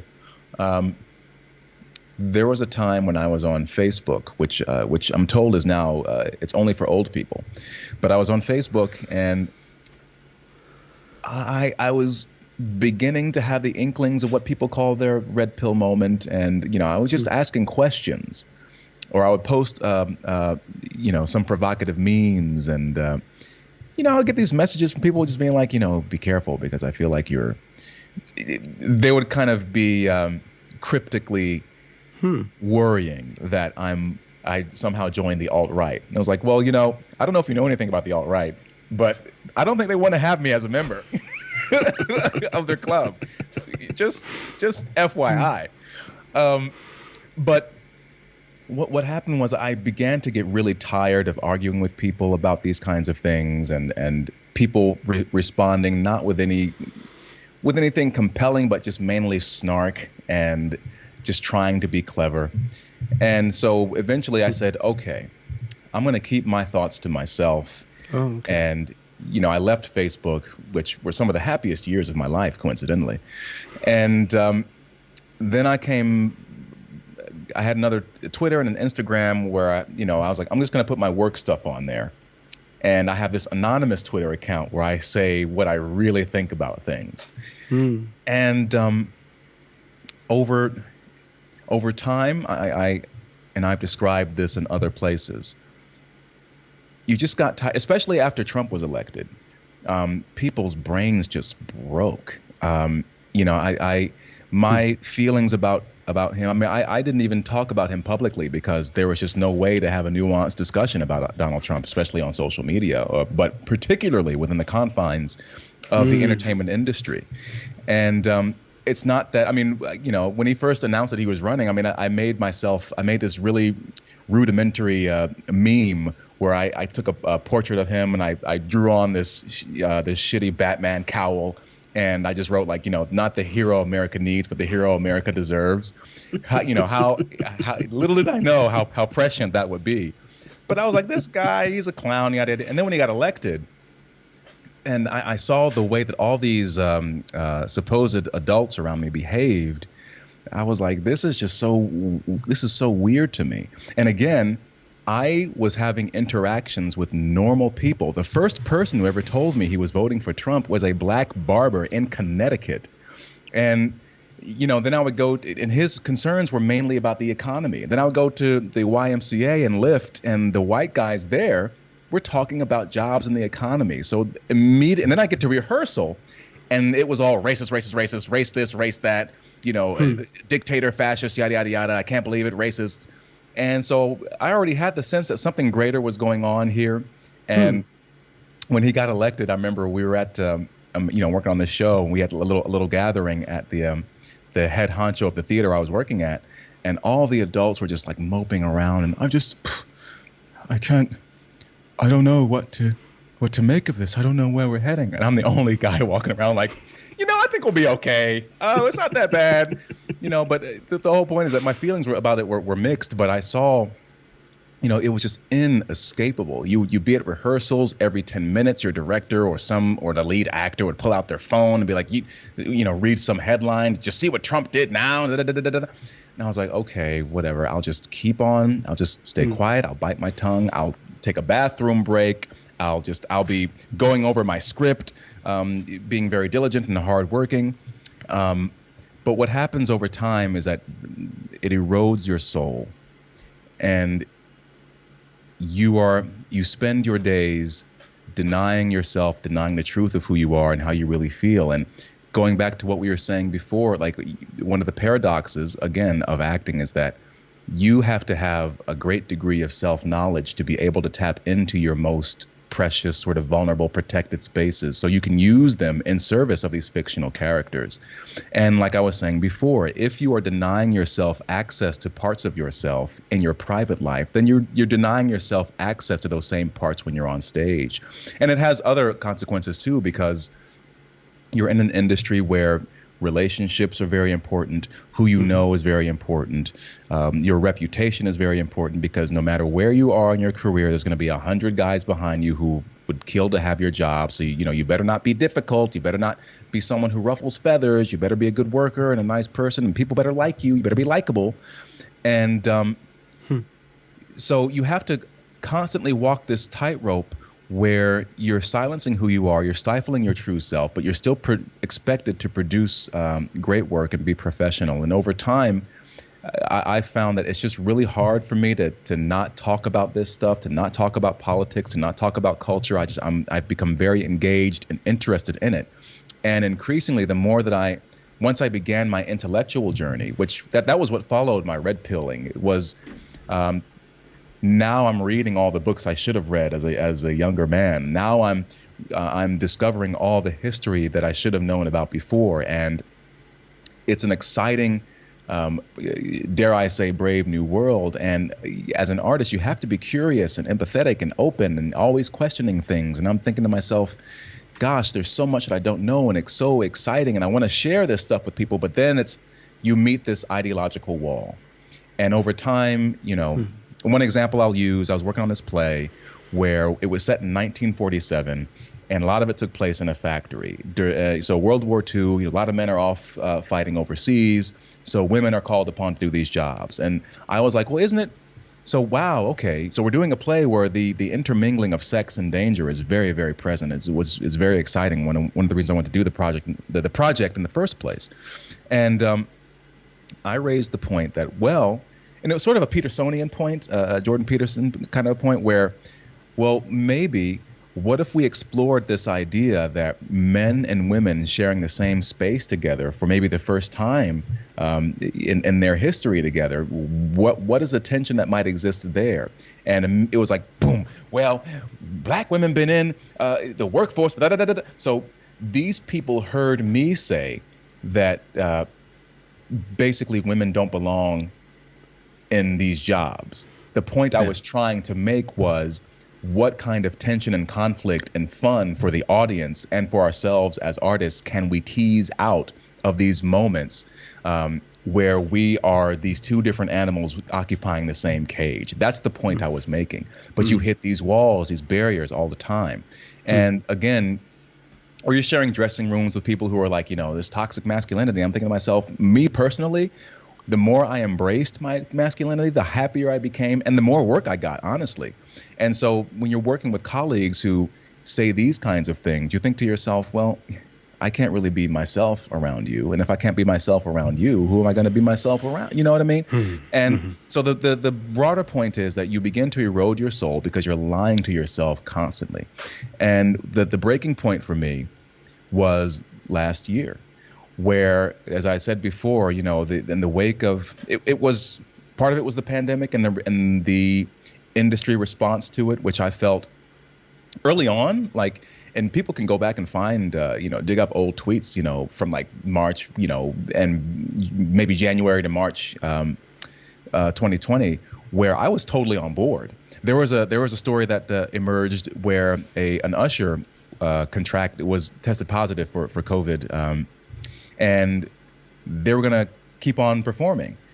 Now I would say, yes, that's the right approach. But back then I would say, no, you're putting lives at risk. You're needlessly endangering people. But then over time, I was like, well, wait a minute. What are we sacrificing? What are we giving up? What's the cost-benefit ratio of what we're doing? And I saw that nobody was interested in having that conversation. Nobody, at least in my industry, at least publicly. And that really disturbed me because I said, wait a minute. You know, I really fear that we are doing permanent damage to our culture, to our profession, to our discipline, by retreating in this way. I think we need to figure something else out. But then it was that, and the willingness of people to throw our profession away, especially if you are an artist in New York City. New York City is one of the cultural, artistic meccas. One of the trade-offs you get for paying such exorbitant costs of living, A, is freedom, but also B, you get to go to the Metropolitan Opera. You have access to the Alvin Ailey Dance Company, Broadway, all these fantastic museums, all these crazy jazz clubs downtown, this underground art scene, all these kind of cool things that are happening. That's like you get all of that. And that's essential to the economy of the city and to the culture and life of the city, the society of the city. And they were willing to just let it go away. Meanwhile, you have, you know, salon owners, barbers, restaurant owners, gym owners who are fighting tooth and nail to keep their business and livelihood alive. So why is it that these people that you sneer at and look down on, how come they can find the guts and the backbone to fight against this? But you in New York, you're an artist in New York City or LA. You know, LA is an industry town. Your Uber driver's been writing scripts for 35 years. You know what I mean? And yet you are saying you're allowing yourself to be rendered as less essential by buffoons like Andrew Cuomo and Bill de Blasio. You're less essential than McDonald's. You are less essential than a liquor store. Are you kidding me? And you let that happen. So that was one thing for me. I said, hold on. You know, this is not okay. Then the second catalyst was the wake of George Floyd's death and all the unrest, and seeing how the industry so rapidly took to anti-racism, CRT, all this other stuff. And I just said, you know what, I forget it. I'm not working anyway. No one's working. Something is wrong. And I think back about a story. I haven't told this publicly, but I was working at a theater 2007-ish, and long story short, it was a heavily racialized summer, and I noticed that something was happening to myself and two of the other black performers that were there, and it was clear that our white colleagues were getting opportunities and being used in ways that we were not, and we were not being valued for what we brought to the table. And the thing is, the other guys weren't going to say anything about it. They were going to let it just happen. And I said, no, why is no one saying anything about this? And so I realized that people will put up with all kinds of nonsense and not say anything about it for whatever reason. So I said, no, someone's got to say something. Someone has to say something about this. This is wrong. And so finally, like, I ditched my anonymous Twitter account and I just started posting under my own name. And eventually, the ball started rolling, and I found myself amongst all these dissidents and deplorables and reprobates and so on and so forth. Say what? Roustabouts too. How do you mean that the white colleagues were getting better access or more opportunities? Were you categorized as lesser than, or as more dangerous, or more frail, or like toxic in some way? No. So here's what happened. So at this particular theater, every summer, it's a very prestigious institution in the Berkshires, where every summer they have a festival. And what happens in the summertime is that you have all these different festivals that kind of pop up where these theaters they're generating new work, or they provide opportunities for big stars to come, because the commitments are really short. And when you're doing movies and TV all the time, that it's those on-camera medium. Those are not actors' mediums. Those are writers and editors and directors' mediums. Working on stage, that is the actor's medium. That's where the actor has full control. So, like a couple of years ago, Uma Thurman did a play at this institution, and she's very tall, and in person, and I knew why she wanted to do this play. It's because when you're doing movies, so much is out of your hands, but now she gets to do something where she's really alive, and she gets to do what she wants to do, which is act. She's challenging herself.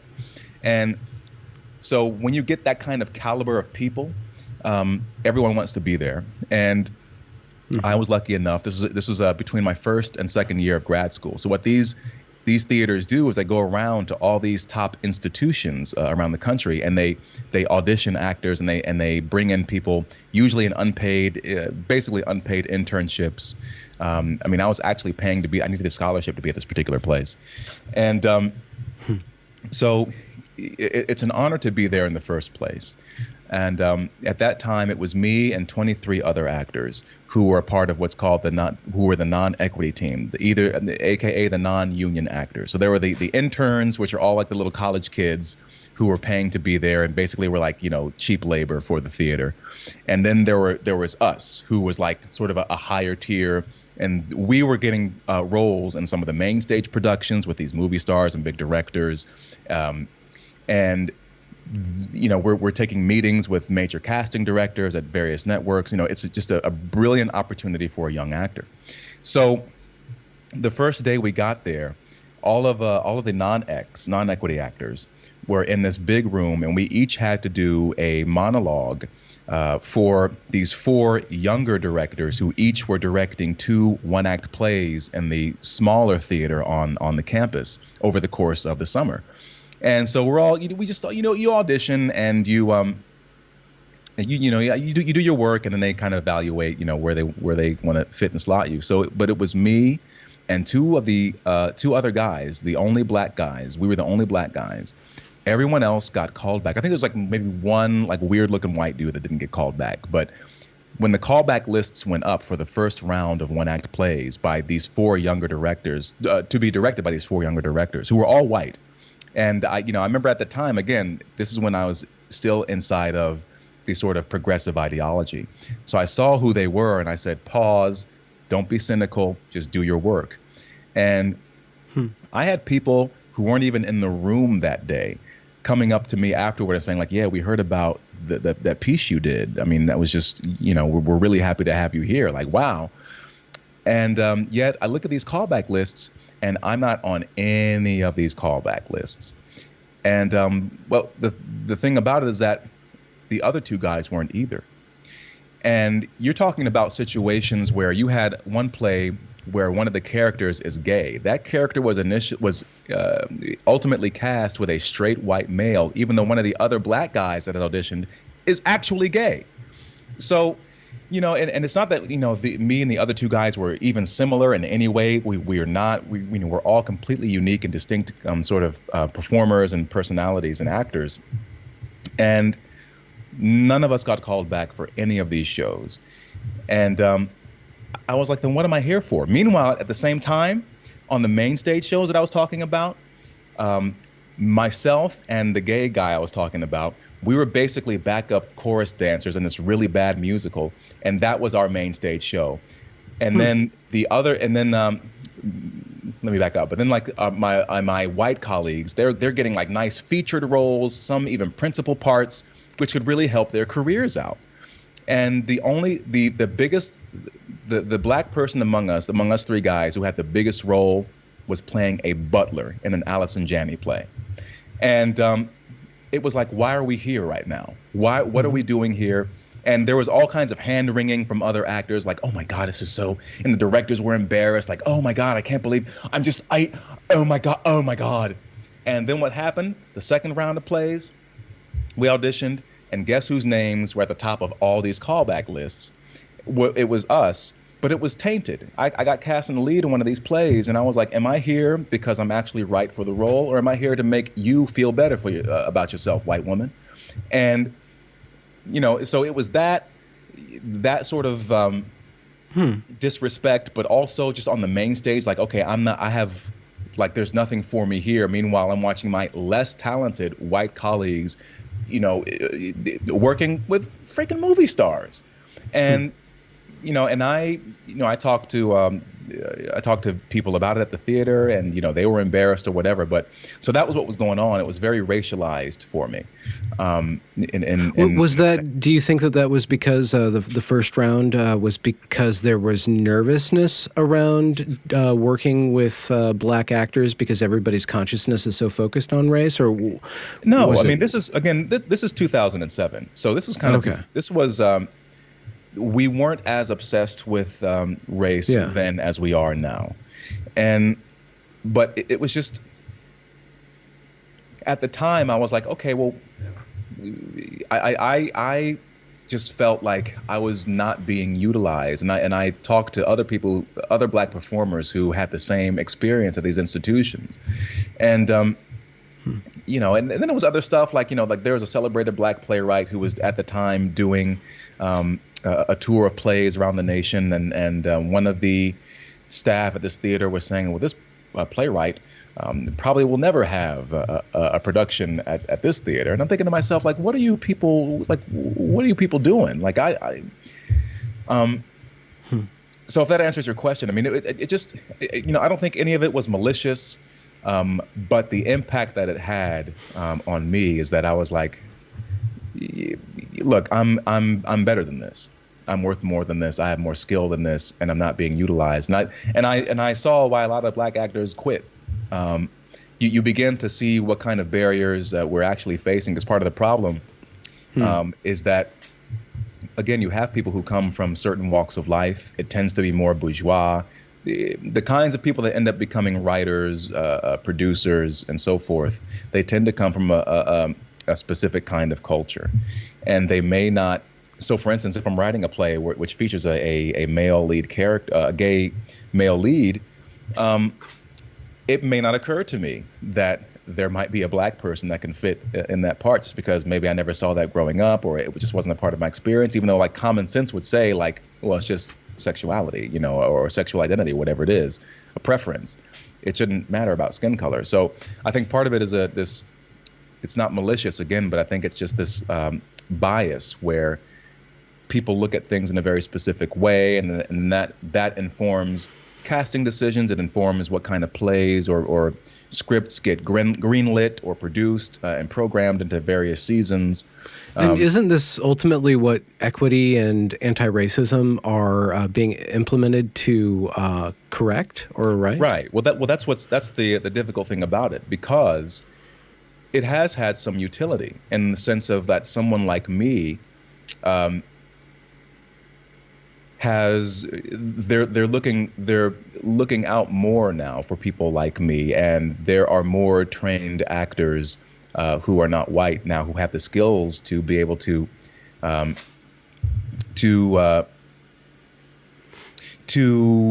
meet the demands of whatever these plays are.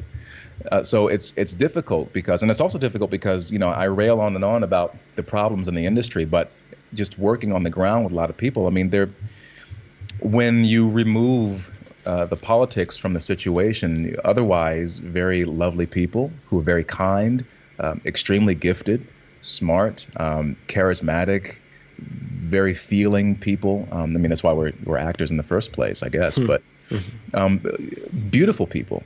But at the same time, they're sort of in the throes of this ideology where it kind of makes them insufferable in some ways. But it's tough because as the industry goes, it is a good thing and it's better than it's ever been. But at the same time, they're still captured by this ideology, which doesn't allow them to acknowledge the progress that's been made. And like I said before, they will erase people that don't fit into that narrative. The example I give a lot is a woman named Denai Guerrera, who people will recognize. She's one of the Dora Milaje from Black Panther. If you've seen Infinity War, she's the one who's like, why was she up there all this time? Once Scarlet Witch or whatever comes down, it's very striking, huge eyes, very fierce, and, also Walking Dead. But she began her career. We went to the same acting school. She was there before me. She got out and started her career as a writer. She was a writer first and foremost. Some of the best pieces of theater I've seen were because of Denai Guerrera. And it's great that we are in a time where a few years ago during there was a season where she had a play running on Broadway called Eclipsed, starring Oscar winner Lupita Nyong'o. And at the same time had another play running off Broadway at a prestigious off-Broadway theater called Familiar, I think. And they were running at the same time. This black woman, young black woman. And she'd already acted on Broadway, and she's got these credits and everything. By any measure, she is a success. And yet I would still argue with people on Facebook before I left it, who said this is not enough. It's not enough that Chiwetel Ejiofor and Idris Elba, Denai Guerrera, Uzo Aduba, who, from Orange is the New Black, and, she's going on to lots of other success. These people are working. You have writers like John Ridley, who wrote 12 Years a Slave. Shonda Rhimes, one of the most powerful women in television. Issa Rae made a show called Insecure. Started out doing videos on YouTube and then got picked up by Shonda Rhimes and HBO and so on and so forth. So it's like, and yet these people still come back and they say racism this, racism that, and the industry, yada, yada, yada. I'm like, okay, so you can't acknowledge your own progress. They refuse to acknowledge it, and they keep pushing and pushing and pushing and pushing. So it has been positive. The push for more diversity has been positive in the sense that, yes, it has provided more opportunities for people like me. At the same time, I feel like there's a backlash, and I haven't spoken much about this publicly, but I feel like we're on the tail end of that now, where people will see a black face and they will immediately respond and say that person is not there because they earned that job. That person is there to make a political statement. Like the actress who was cast as Anne Boleyn, the actress right now in James Bond, I think Lashana Lynch is her name. I feel bad for people like that because it's not that they don't deserve the opportunities. It's just that people are going to not become invested in them and their careers because the audience, the general audience, is going to say that person just shouldn't be there and I don't care about them anymore. I feel like there's a cutoff point, like Idris Elba, Idris Elba might be like the last of that generation of black actors, maybe Michael B. Jordan, of people who got where they are because they're great. I envy guys like James Earl Jones and Lawrence Fishburne, and of course Denzel Washington is one of the greatest living actors, because they were forced to break through. Morgan Freeman is another one. They were forced to break through at a time when, yes, there were very narrowly prescribed roles that we could do. They got through on sheer ability and being a force of nature, and part of it is luck too, to be honest with you. Billy D. Williams should have been a way bigger star than just Lando Calrissian, but it didn't quite work out that way. But although Lando's not that bad, that's a nice kind of legacy to have.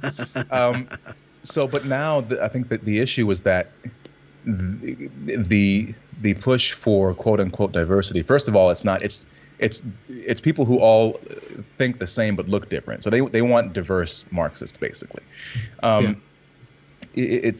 The pendulum is kind of swinging in the other direction, where people are saying like, I don't want to watch it. And I think part of it isn't because of an increase in racism.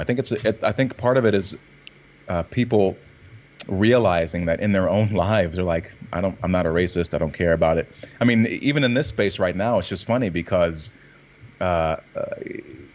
there's so much more, not to get too political, but the sort of Democrat caricature of Republicans or of conservatives as just the white party. Anyone with two brain cells and who's been paying attention knows that that's not the case. They're all over YouTube, all kinds of minorities, even sexual minorities, who are saying, the Democrats are not where it's at, not anymore. People are saying increasingly that the whole left-right dichotomy is just false anyway and not really helpful. I think they're tired of that game, and so in the real world, we're saying, we're a diverse nation with all kinds of people, and we're a diverse society with all kinds of skills and abilities and things to bring to the table. We don't need to have random black person number 4 shoved in our face every day or shoved down our throats. We don't need this, and frankly. There's so much material now with all the streaming services, and there's just so much.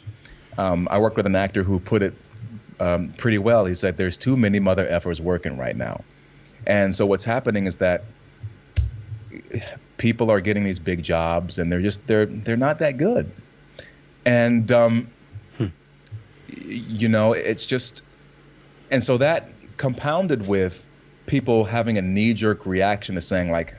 They cast this person who isn't white just because to try to be progressive. Like they're very cynical about it now. That's my fear, is that people are going to be they're going to start rejecting these actors because the talent, the charisma, the uniqueness that we value in our older movie stars, the older generation of movie stars, or just stars in general, isn't really there. It's just not. Sorry, it's not.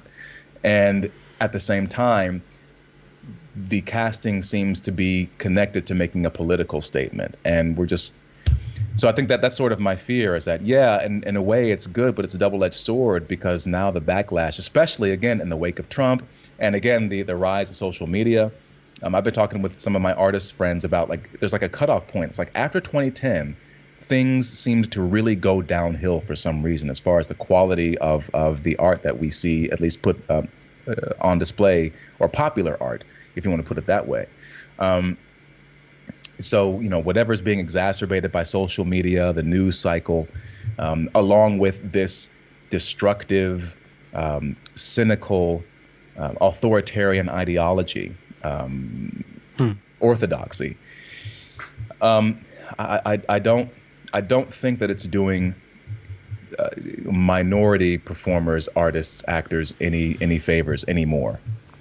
Maybe the costs outweigh the benefits at this point, but I'm not sure. I could be wrong. It sounds like from your story of being in Berkshires that there was some need for better understanding and some sort of cultural competency or something along the lines of allowing for egress of diversity on a socioeconomic and a racial vector, like in order to just kind of incorporate that difference into it. And the problem, it's such a difficult thing to actually grasp because it's so visceral and abstract at the same time. Like America's relationship with race, we all kind of know that it's a construct. We all kind of know that it's a historical reality. We all know that it matters, and we all are, well, at least the Gen X generation, the post-Martin Luther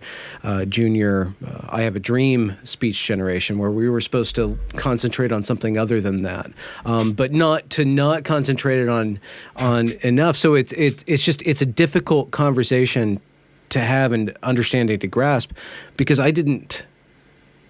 Like in our conversation, I didn't see you as black until we started talking about particular things that would matter along that. Like when you're talking about the Atlantic slave trade, I could see that your personal history or your genetic history is tied directly to that on a number of different levels. Or when you're talking about your actual experience as a black man, but I don't really connect with that in you. And then also when we have that, again, to go back to intersectionality as a script, it's such like, how does a black man act? How does a white man act? Am I the privileged one? Am I supposed to do that? Am I supposed to perform some sort of action of releasing my privilege and giving it to you? Is that my role now? Or what is my role now? And then as a man, like the vector that we share as men, like, how do I manifest my masculinity?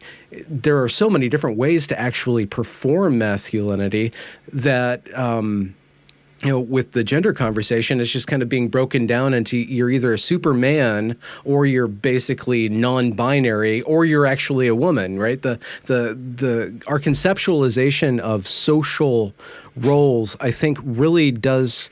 I think the acting as a craft is a way that we can inspect how hypocritical, how we've lost the ability to be authentic because we've adopted some sort of very chunky, bad, unartistic, unambiguous kind of ideology. We call it an ideology, but it's artless. Well, I think it's just weird because, I mean, I made a tweet a while ago where I said it's just bizarre you mentioned being Gen X, where I'm of this generation that I have been able to live the benefits of those who fought, bled, and died, sacrificed to eradicate actual and state-enforced racism, only to now become circumscribed by progressive racism. It's and there is truth in, I mean, in terms of the performative nature of things. I mean, one of the reasons that people come to see plays and movies and things of that nature is that, they're able to watch human beings do extraordinary things that they would never do in their normal life. They get to live and experience things vicariously through what they're seeing on stage. And what's so corrosive to me about the ideology we're talking about is that it violates that kind of experience. I'll give an example.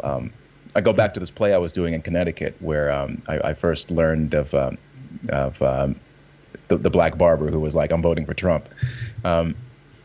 We were doing this play, and the play is centered around this conflict between this brother and the sister, who the brother wants to sell this heirloom. I won't call it an heirloom. It's kind of an heirloom. It's this piano, basically.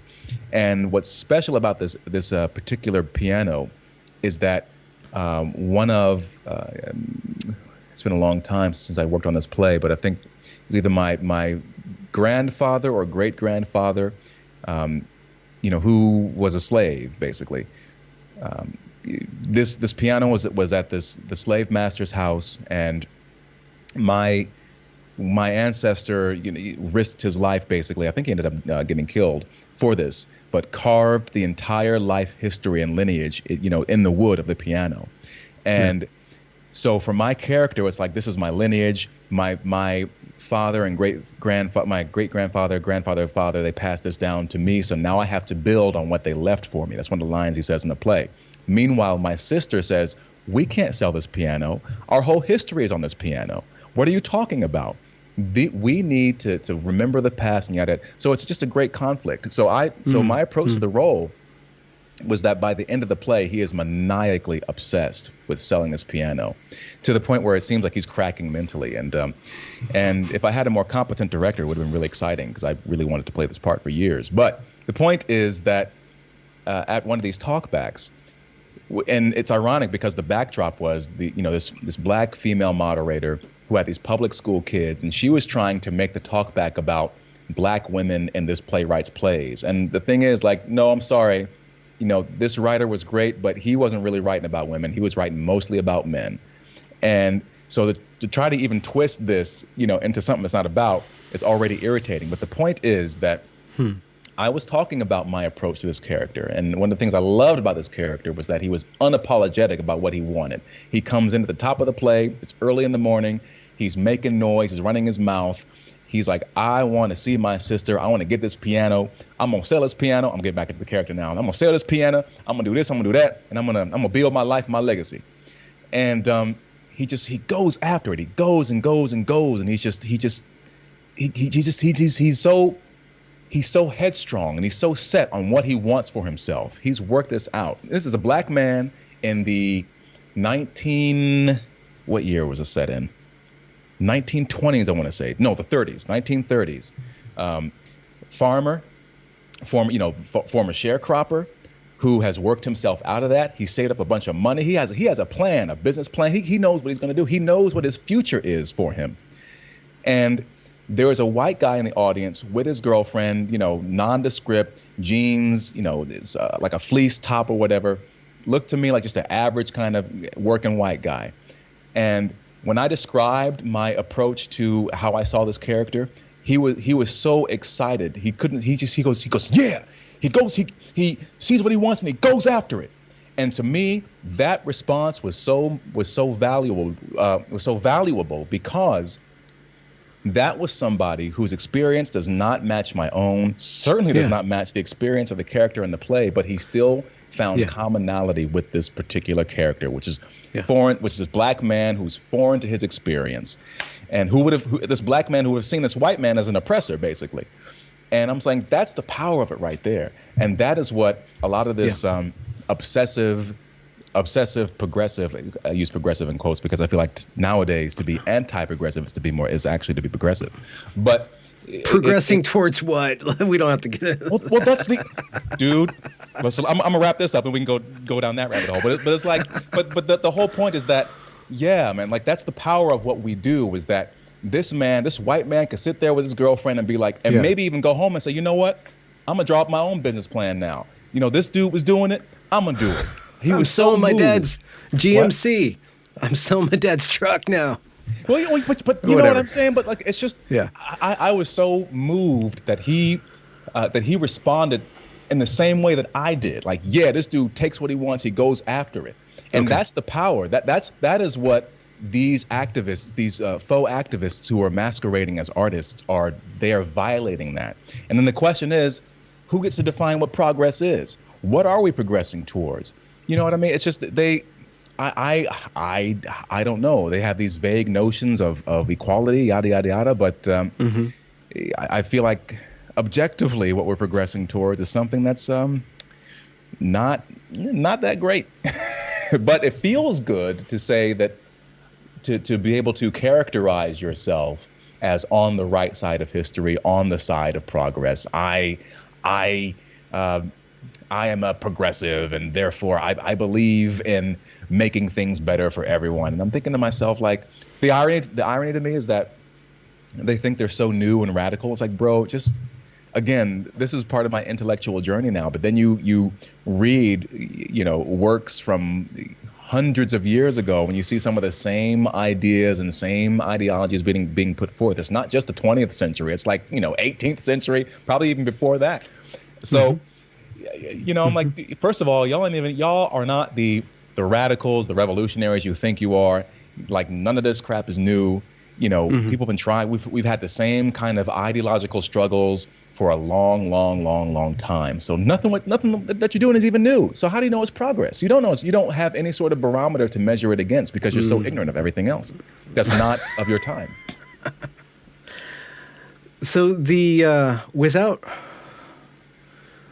erasing race or sex is a different conversation. I don't even know how the progressive stack is like tried to like take all these different vectors of human difference and kind of made them all the same, compressed them to the same oppressive progressive lens, but without denying. Like with the play about the piano and the inscription of the history, which is very particular to those two characters there, but also a particular story that has a lot of meaning in America and defines our struggle to implement the founding principles of equality, justice, and happiness, and the pursuit of happiness, that is, for all. The act of selling that piano is a really rich metaphor for we don't let go of that history, but we don't want to capitalize on that history. We don't want to deny that history. So in a way, the sister is trying to inject some sort of meaning or hold on to some meaning, and maybe even just warning against sacrificing the real meaning on the altar of a particular form of progress, which would be economic progress. So there's a lot of tensions there, but at the same time, reducing that history of black-white relations to kind of squelching it down into social capital and transferring it into some sort of drama that we're playing out over and over and over again. That's another way of cheapening it too. And transcending that is the good story and the good actor and the audience member that's saying, yeah, okay, all this knowledge of history, all this knowledge, I obviously see that you're black, I'm white in that situation, but he completely forgets about that because there's a reality in his own personal drama that was activated, and maybe it changed him. Maybe he said, finally, he's been staying up at nights or being really frustrated and getting into arguments and not knowing why, and then he finally figures out, like, this is what I needed to hear. And then he goes forward. Like that collapsing on the vector of just basic, more human substrate is the truth in acting, the truth in art. I mean, the great thing about that particular play, it's called The Piano Lesson by August Wilson, who again is one of America's. That's a loaded term. It's clever. I get it. What, The Piano Lesson? Yeah, I mean, it's a lesson through a piano, about a piano. Yeah. But but the brilliance of that play, it's one of August's great works. I mean, it's like 3 hours long, and then the character I was playing is on stage like 2 hours and 45 minutes of it, and he's talking most of that time. It was a lot. It was a big burden. And then the play ends with you're fighting with an invisible ghost. It's hilarious. It's exhausting. But the central conflict of that play is just what you said, and that's why it's so brilliant. It's do we continue to it's important to understand our past. And we shouldn't let go of that. And there's definitely value in that. I mean, it's a huge debate among Black Americans. It's that classic thing of like, okay, well, these things happened in the past. Are we going to stay and dwell on those things, or are we going to march on? Are we going to build on that legacy and move forward from there? And what's great, and again, I feel like I know where the writer himself would fall on this issue, but he doesn't really take sides in the play. And as a matter of fact, I mean, they both have very, very valid claims, in my opinion. Obviously, I sided with Boy Willie's the character's name. I sided with Boy Willie. But at the same time, the way the play ends is that the piano ends up staying. But the great thing about Boy Willie is that he's so headstrong. He makes a joke. He's like, I'll be back for it, or something like that.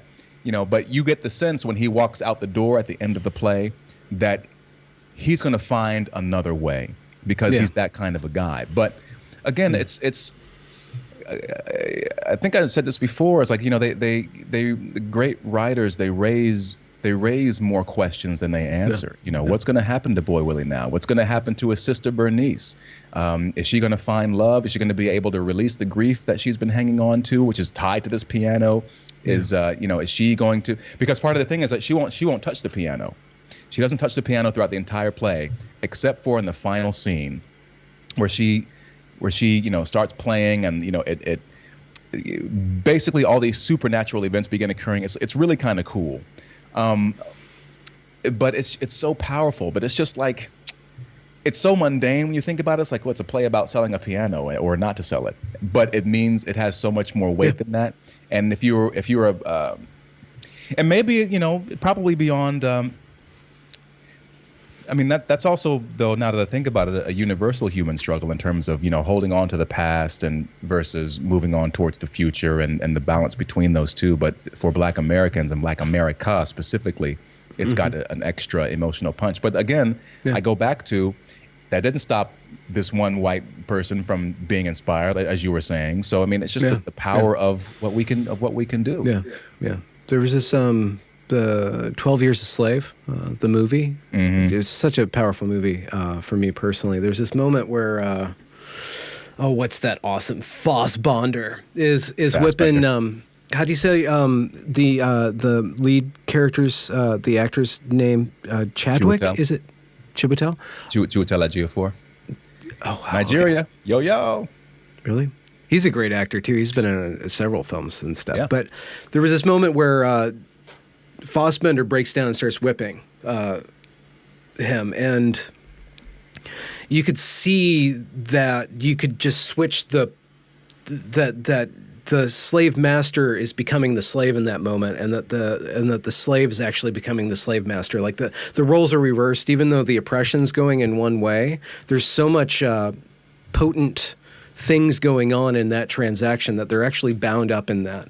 And when I was at Evergreen, my last Evergreen class, we were reading a poem that was made from a ship's manifest from the slave trade.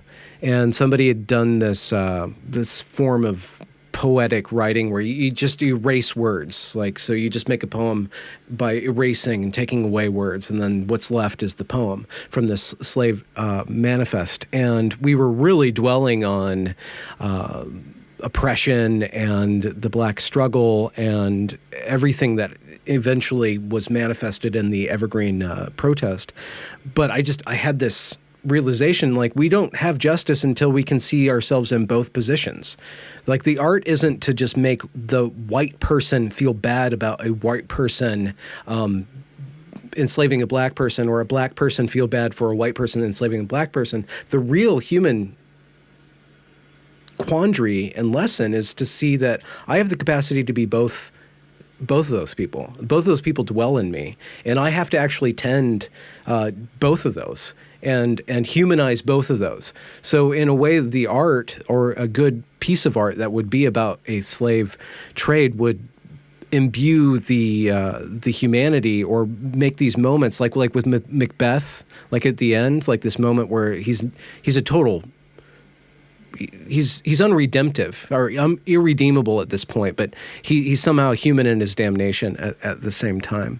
And when there's something about the particular ideology that we're critiquing now that can't get there, can't allow those uncomfortable things to happen. Maybe it does. Maybe it does for some people. Maybe it is some sort of working out of these issues on a weird American level. We're working out these issues, but at the same time, it's filtered through corporate. And when Disney is just going around erasing redheads and, like putting different races in different roles, that's such a, I don't know. It's got value to a certain extent, and we can be really cynical about it on another extent, but it still doesn't satisfy and obscures ourselves from this deep well of truth. Again, it authenticity, and it makes hypocrites of everybody involved, because nobody can actually be a good actor anymore. In a way, they can't really. Well, yeah, channel that's that. And even before all this came down, when I was at NYU, and people get confused. They say, "Oh, you went to Tisch." The NYU undergrad drama at the Tisch school is a completely different program from the program that I attended. So you're talking about like 400 kids out of various studios. I used to call it the nursery when I was there, even though I was only like in my early 20s myself when I was attending there. But our program, the graduate acting program at NYU, was a whole sort of different, entity. There's only 18 of us. It's way smaller. It's much more intimate, much more rigorous. And they really kicked our asses. But there was a reason I brought that up. Oh, shoot. I left it behind. I was being poetic, deep well of humanity or inspiration. I was talking about I was hoping to ring another human life lessons. I was talking about hypocrisy and how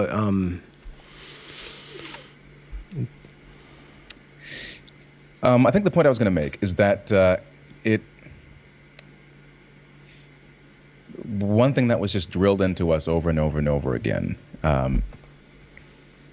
was this idea that we have to get out of our own way, and that the audience is sort of, we have to keep going to making uncomfortable choices. We have to decide what kind of artists we want to be. Are we going to be the kind of people? I had one teacher who was who was this Eastern European, or Turkish, I'm sorry, Mediterranean, whatever. I know maps.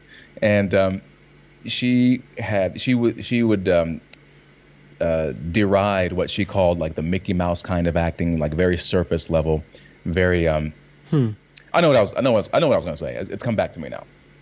The reason I said that is that, it was a very highly specialized program that I went to, one of the top in the nation, and part of it was the faculty. And what they would do, I just lost it again. Holy crap! This is going to be the surface worst level. video ever. You're trying to. There's a Mickey Mouse acting. There's a surface level, and you're being trained not to be shallow. I guess. Can you train people to be deep? I don't know. It's we have to make this decision at a certain point that you say you're going to go to all the uncomfortable places. You're going to go to the places that other people, other actors won't go. And I had a clown class.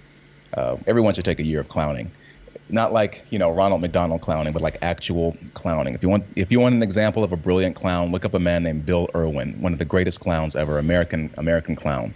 Brilliant guy. But they talked about how you cannot access great levels of joy without also understanding what's in my teacher called it the basement, what's lurking deep down there in the basement.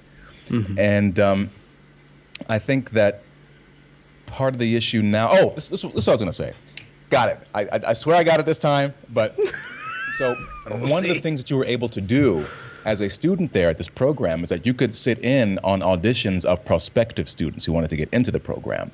Huh. And what I learned over time is that what the faculty began to lament, and remember, these are people who've been teaching for decades. They've seen some of the greatest talents, come through there. People like Sterling Brown, Mahershala Ali, Michael C. Hall, Daniel Day Kim, a lot Denai Guerrera, a lot of other people going through there.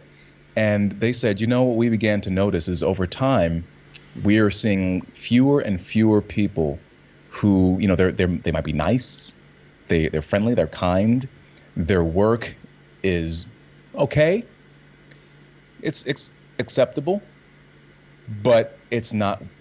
They lack a certain kind of inner fire.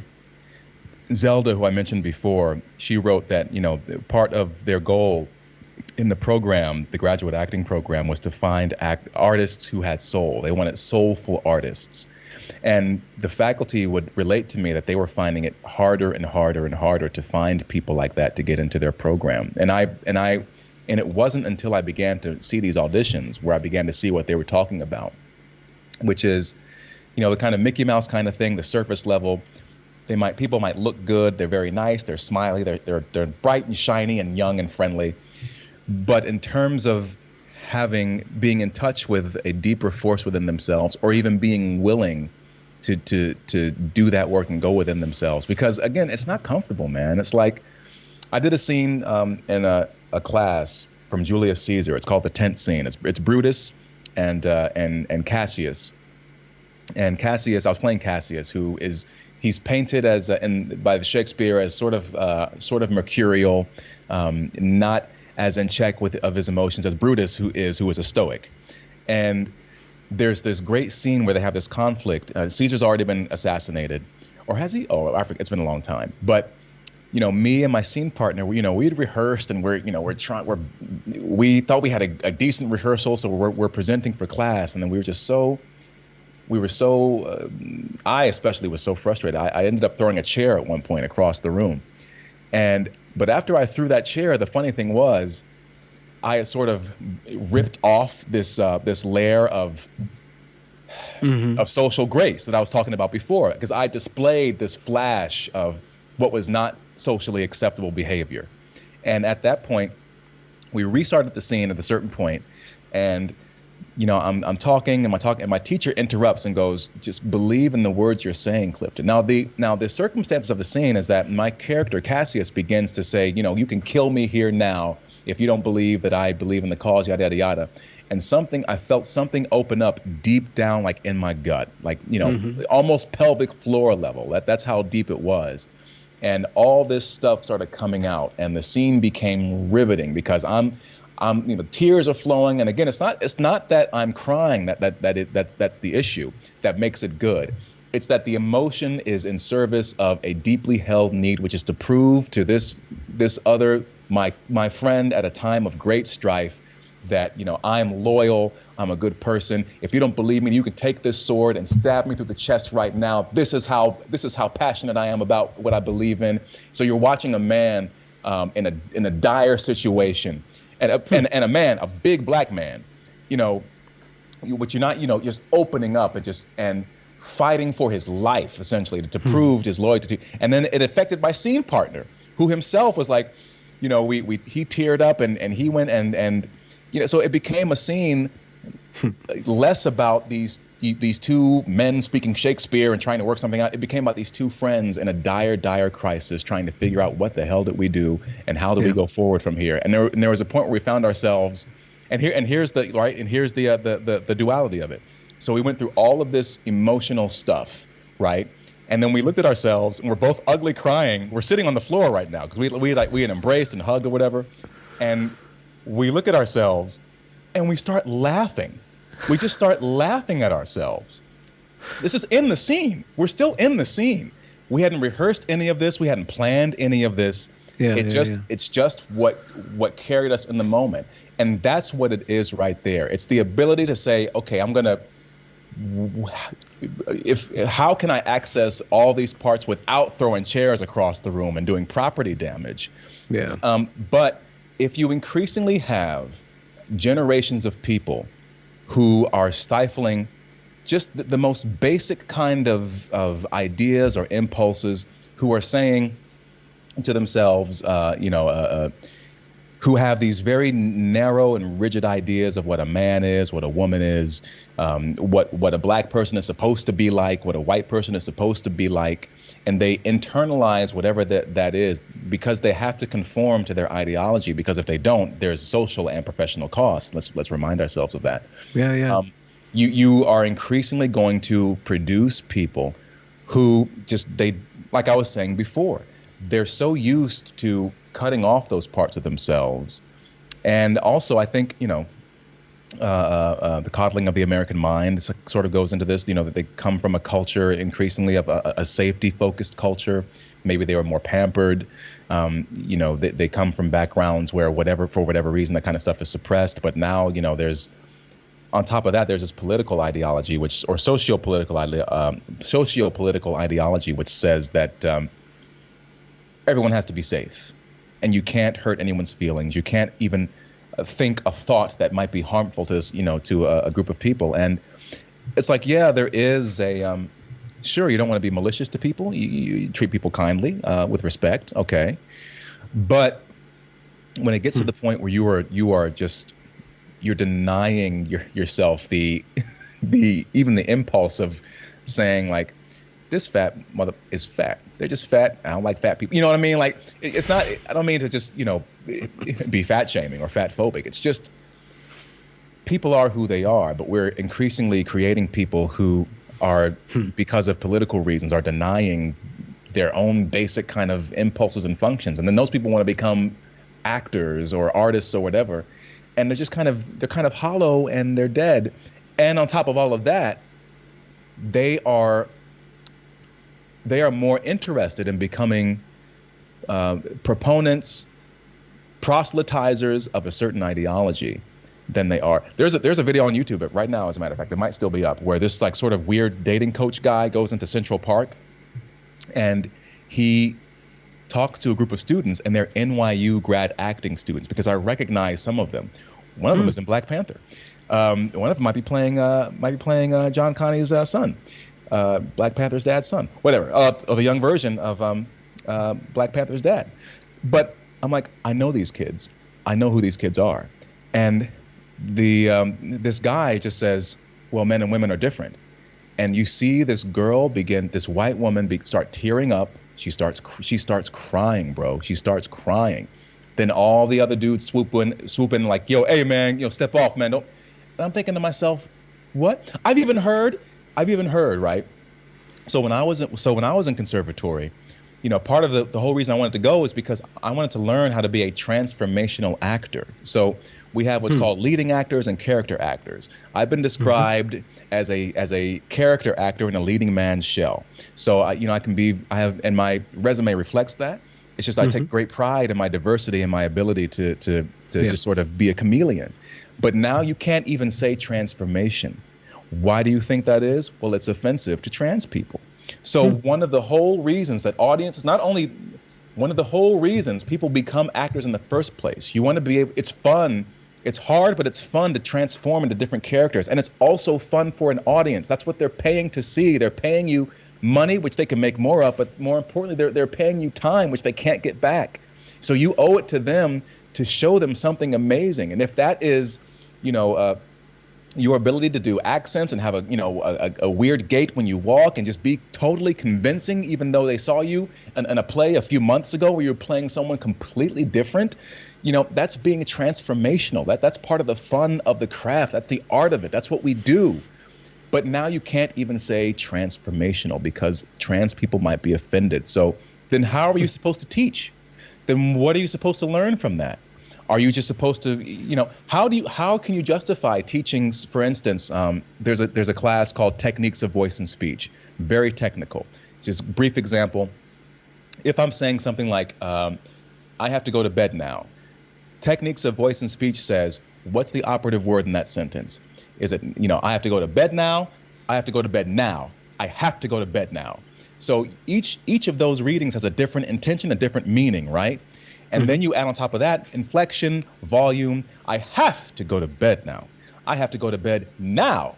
I have to go to bed now. There's all kinds of variations you can do. So how can you teach that and say these are how you can transform on a technical level, on a basic level?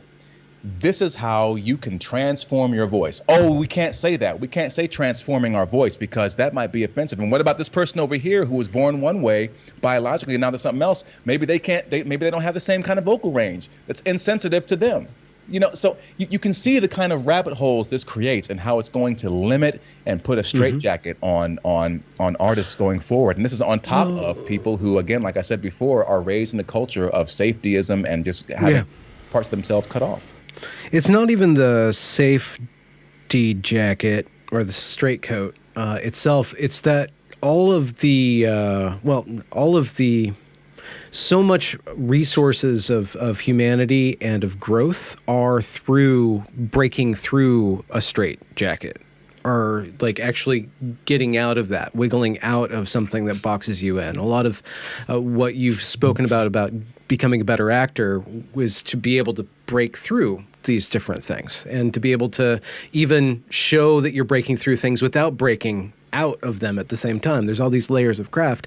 And if this ideology or if this generation, for whatever reason, is not able to violate those things without tearing up, or not able to go there, not even able to even see that they're in a straitjacket, then they don't even know that they have a soul at all. They think that they don't even know that. So, you think, well, how do we go forward? Like, eventually they're either going to be upstaged and we'll have the art's going to come from somewhere else through other means, or they will have to go through some sort of crisis themselves and actually either be hollow people for the rest of their lives or actually find some sort of resource of strength. Well, I think, again, what's cool about right now is that we have, and it'll take more time, but more and more people like myself need to speak up and say, look. And again, it's not like I'm some crazy right winger or whatever. It's like I joke all the time, I'm a pot smoking pro-choice atheist who loves show tunes and Judy Garland. I don't fit in comfortably in conservative spaces and right leaning spaces and libertarian spaces or whatever. Just as I don't fit comfortably, really uncomfortably in progressive spaces. I consider myself a very liberal-minded person. We talk about classical liberalism or whatever. I believe in a culture of free expression, free speech, And because Pluralism. I'm an artist, that's part of what I do. I need that in order to find fulfillment in what I do. And it's I think the more people like me that emerge, the better. I mean, like I said before, I just had a podcast with a wonderful young woman who is a writer, and all the things that she was saying are the kinds of things that I was being taught in my conservatory program. And about spontaneity and about the deep, dark places and about, living in the unknowns. And that's where all the great work is. And, not knowing what's going to happen, getting out of your head, past your intellect, into your gut, into your intuition. This is a woman who was a daughter of a woman this is a woman whose mother escaped communism in Cuba. So she understands authoritarianism, she understands collectivism and how that kills the individual. And that's what we're talking about, really. We talk about not having souls, yada, yada, yada. I think what we're getting at is that we have this ideology which values the collective overall, collectivism overall, and it erases what's great about individuals. And the irony of that is, as artists, I mean, I think of my favorite movie stars. I think of Jimmy Stewart. I think of Marlon Brando, Morgan Freeman, Denzel Washington, Dustin Hoffman, Bob De Niro. There's no one like any of these other people. There's no one like these people. And, Jimmy Stewart is a great example because he came up during Hollywood's golden age in the studio system, and they tried to make him into this sort of matinee idol leading man. They put him on a diet. They had him, weight training, but but it didn't work. Like he could not keep weight on. He was just gawky, and just that's sort of and gangly. That's the word I'm looking for, and just tall and whatever. And of course we all know, like he has us our way of speaking, and who talks like that? And yet, why do we remember Jimmy Stewart? Because he was that guy. That's just who he was. And he was someone who incidentally thought of acting less as an art and more as a craft. But I think before Brando came along, Jimmy Stewart, to my mind, was putting forward, was doing some really great naturalistic work without the quote unquote method. But he was totally kind of his own thing. Dustin Hoffman is sort of this eccentric kind of thing. Bob De Niro is interesting because his work as a younger man. I mean, it's like this guy can do just about anything, but he's his own kind of thing. Denzel Washington. Again, Denzel is a character actor in a leading man's show. And you see him play Malcolm X, you're like, wow. You see him play the Hurricane, you're like, wow. You serious? You watch I Got Game, you watch Training Day. But there's still at the core of it all the persona, the creative persona. Michael Chekhov, who was the nephew of the Anton Chekhov, the Russian playwright I was referencing earlier, he was also a phenomenal actor. And his approach was more based on the imagination, the psychophysical approach. He was doing yoga before it was cool. I mean, he was into this metaphysical kind of realm, and really interesting. But, his whole thing was about the creative persona of an artist, the creative individuality of an artist, and we have to find that. And when you are being suppressed, when your individuality is suppressed because you are a slave to this ideology. And again, I say all the time, like these people right now that we're talking about, to me, they strike me as a left-wing version of the right-wing evangelicals we made fun of during the Bush years. If Dana Carvey were to resurrect his church lady character, he would just have to swap out his white wig for a pink one. Instead of saying Satan, just say patriarchy or racist or whatever, Nazi. And it's just you can't be a fully functioning and exciting, unique artist if everything that's unique about you is being pushed to the wayside because you have to, as the British would say, bin it in order to be a proponent or a zealot, really, of this one particular ideology. It's just, and I think we all feel that as a culture. I speak about collectively, but it's, I don't know. It's just, and I don't want to work with these people. I find I don't want to work with these kids. I don't want to work with any of them. They're not pleasant to be around. They're just they're not interesting to me. Their concerns are less about the acting and the quality of the work, and it's more about some other nonsense that I have no interest in. Well, before I'm sorry, we're reaching the end of the show. Yeah, but I have one more question. For a while, mentorship. Do you ever think about that? Yeah, I mean, there's especially the Are older you ready I get, to go there? Yeah. The older I get, the more I'm interested in it. There is one kid in New York. His name is Martin. I look at him and I see 23, 24-year-old me, very gifted, just a great, he's a sweet kid. I love him to death. And he's also somebody who was open. We had a conversation once on the street, and he's somebody who, he was in college when we met, and he was in that whole sort of milieu, so to speak, and obviously constantly exposed to these sort of social justice, progressive ideologies. But he also had me in his life. So, and then one day it made me so happy. I was so proud of my boy.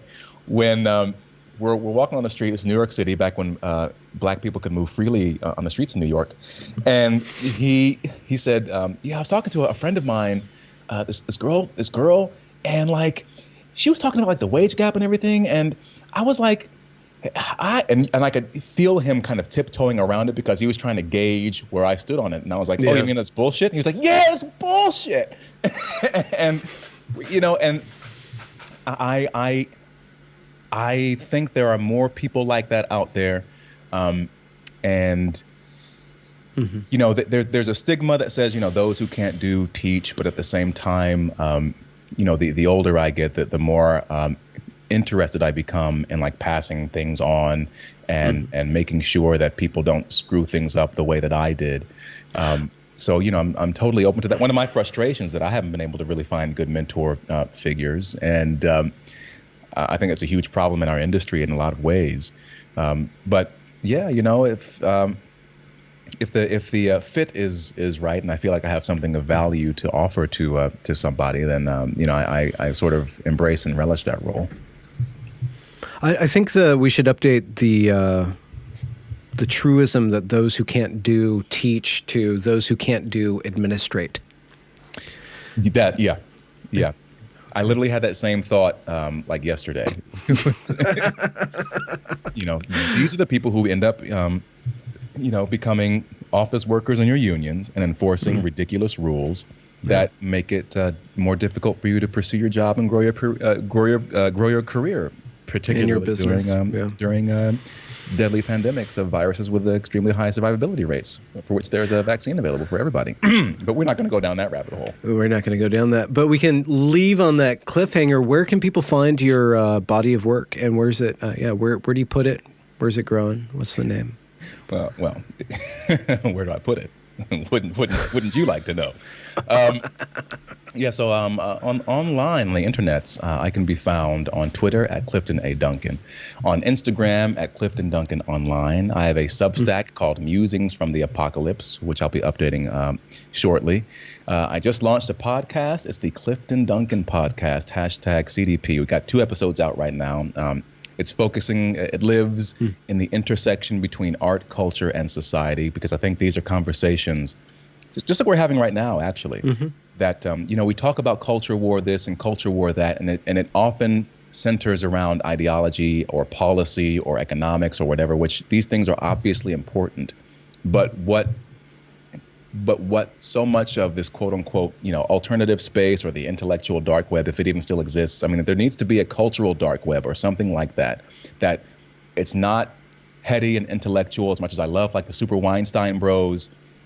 We need more artists in this space to be talking about these things. And also broader audiences need to understand that there are people like me out there who are smart, who are sensitive, who are feeling, and who also sense the same problems as they do. And so right now, my first season of this podcast is, if I call it that, is diagnosing what is up with our art and the impacts that it has on society.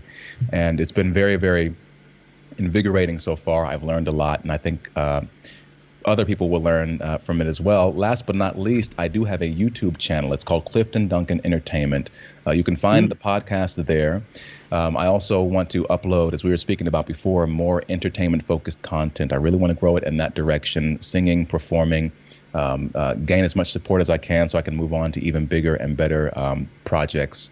Because we live in a great time now where I love that people can say, yeah, I'll throw you a few bucks because I like you and I believe in what you do and I'll support you. And that's an ecosystem I want to be a part of, which I feel like the more established, centralized institutions that we've been talking about, they've really looked down on it and they've ignored it, I think, to their own peril. So those are where you can find me. If you enjoy my long-winded monologues and rants. How often are you uploading your podcast? Is there a set schedule? Yeah, every week, every Monday.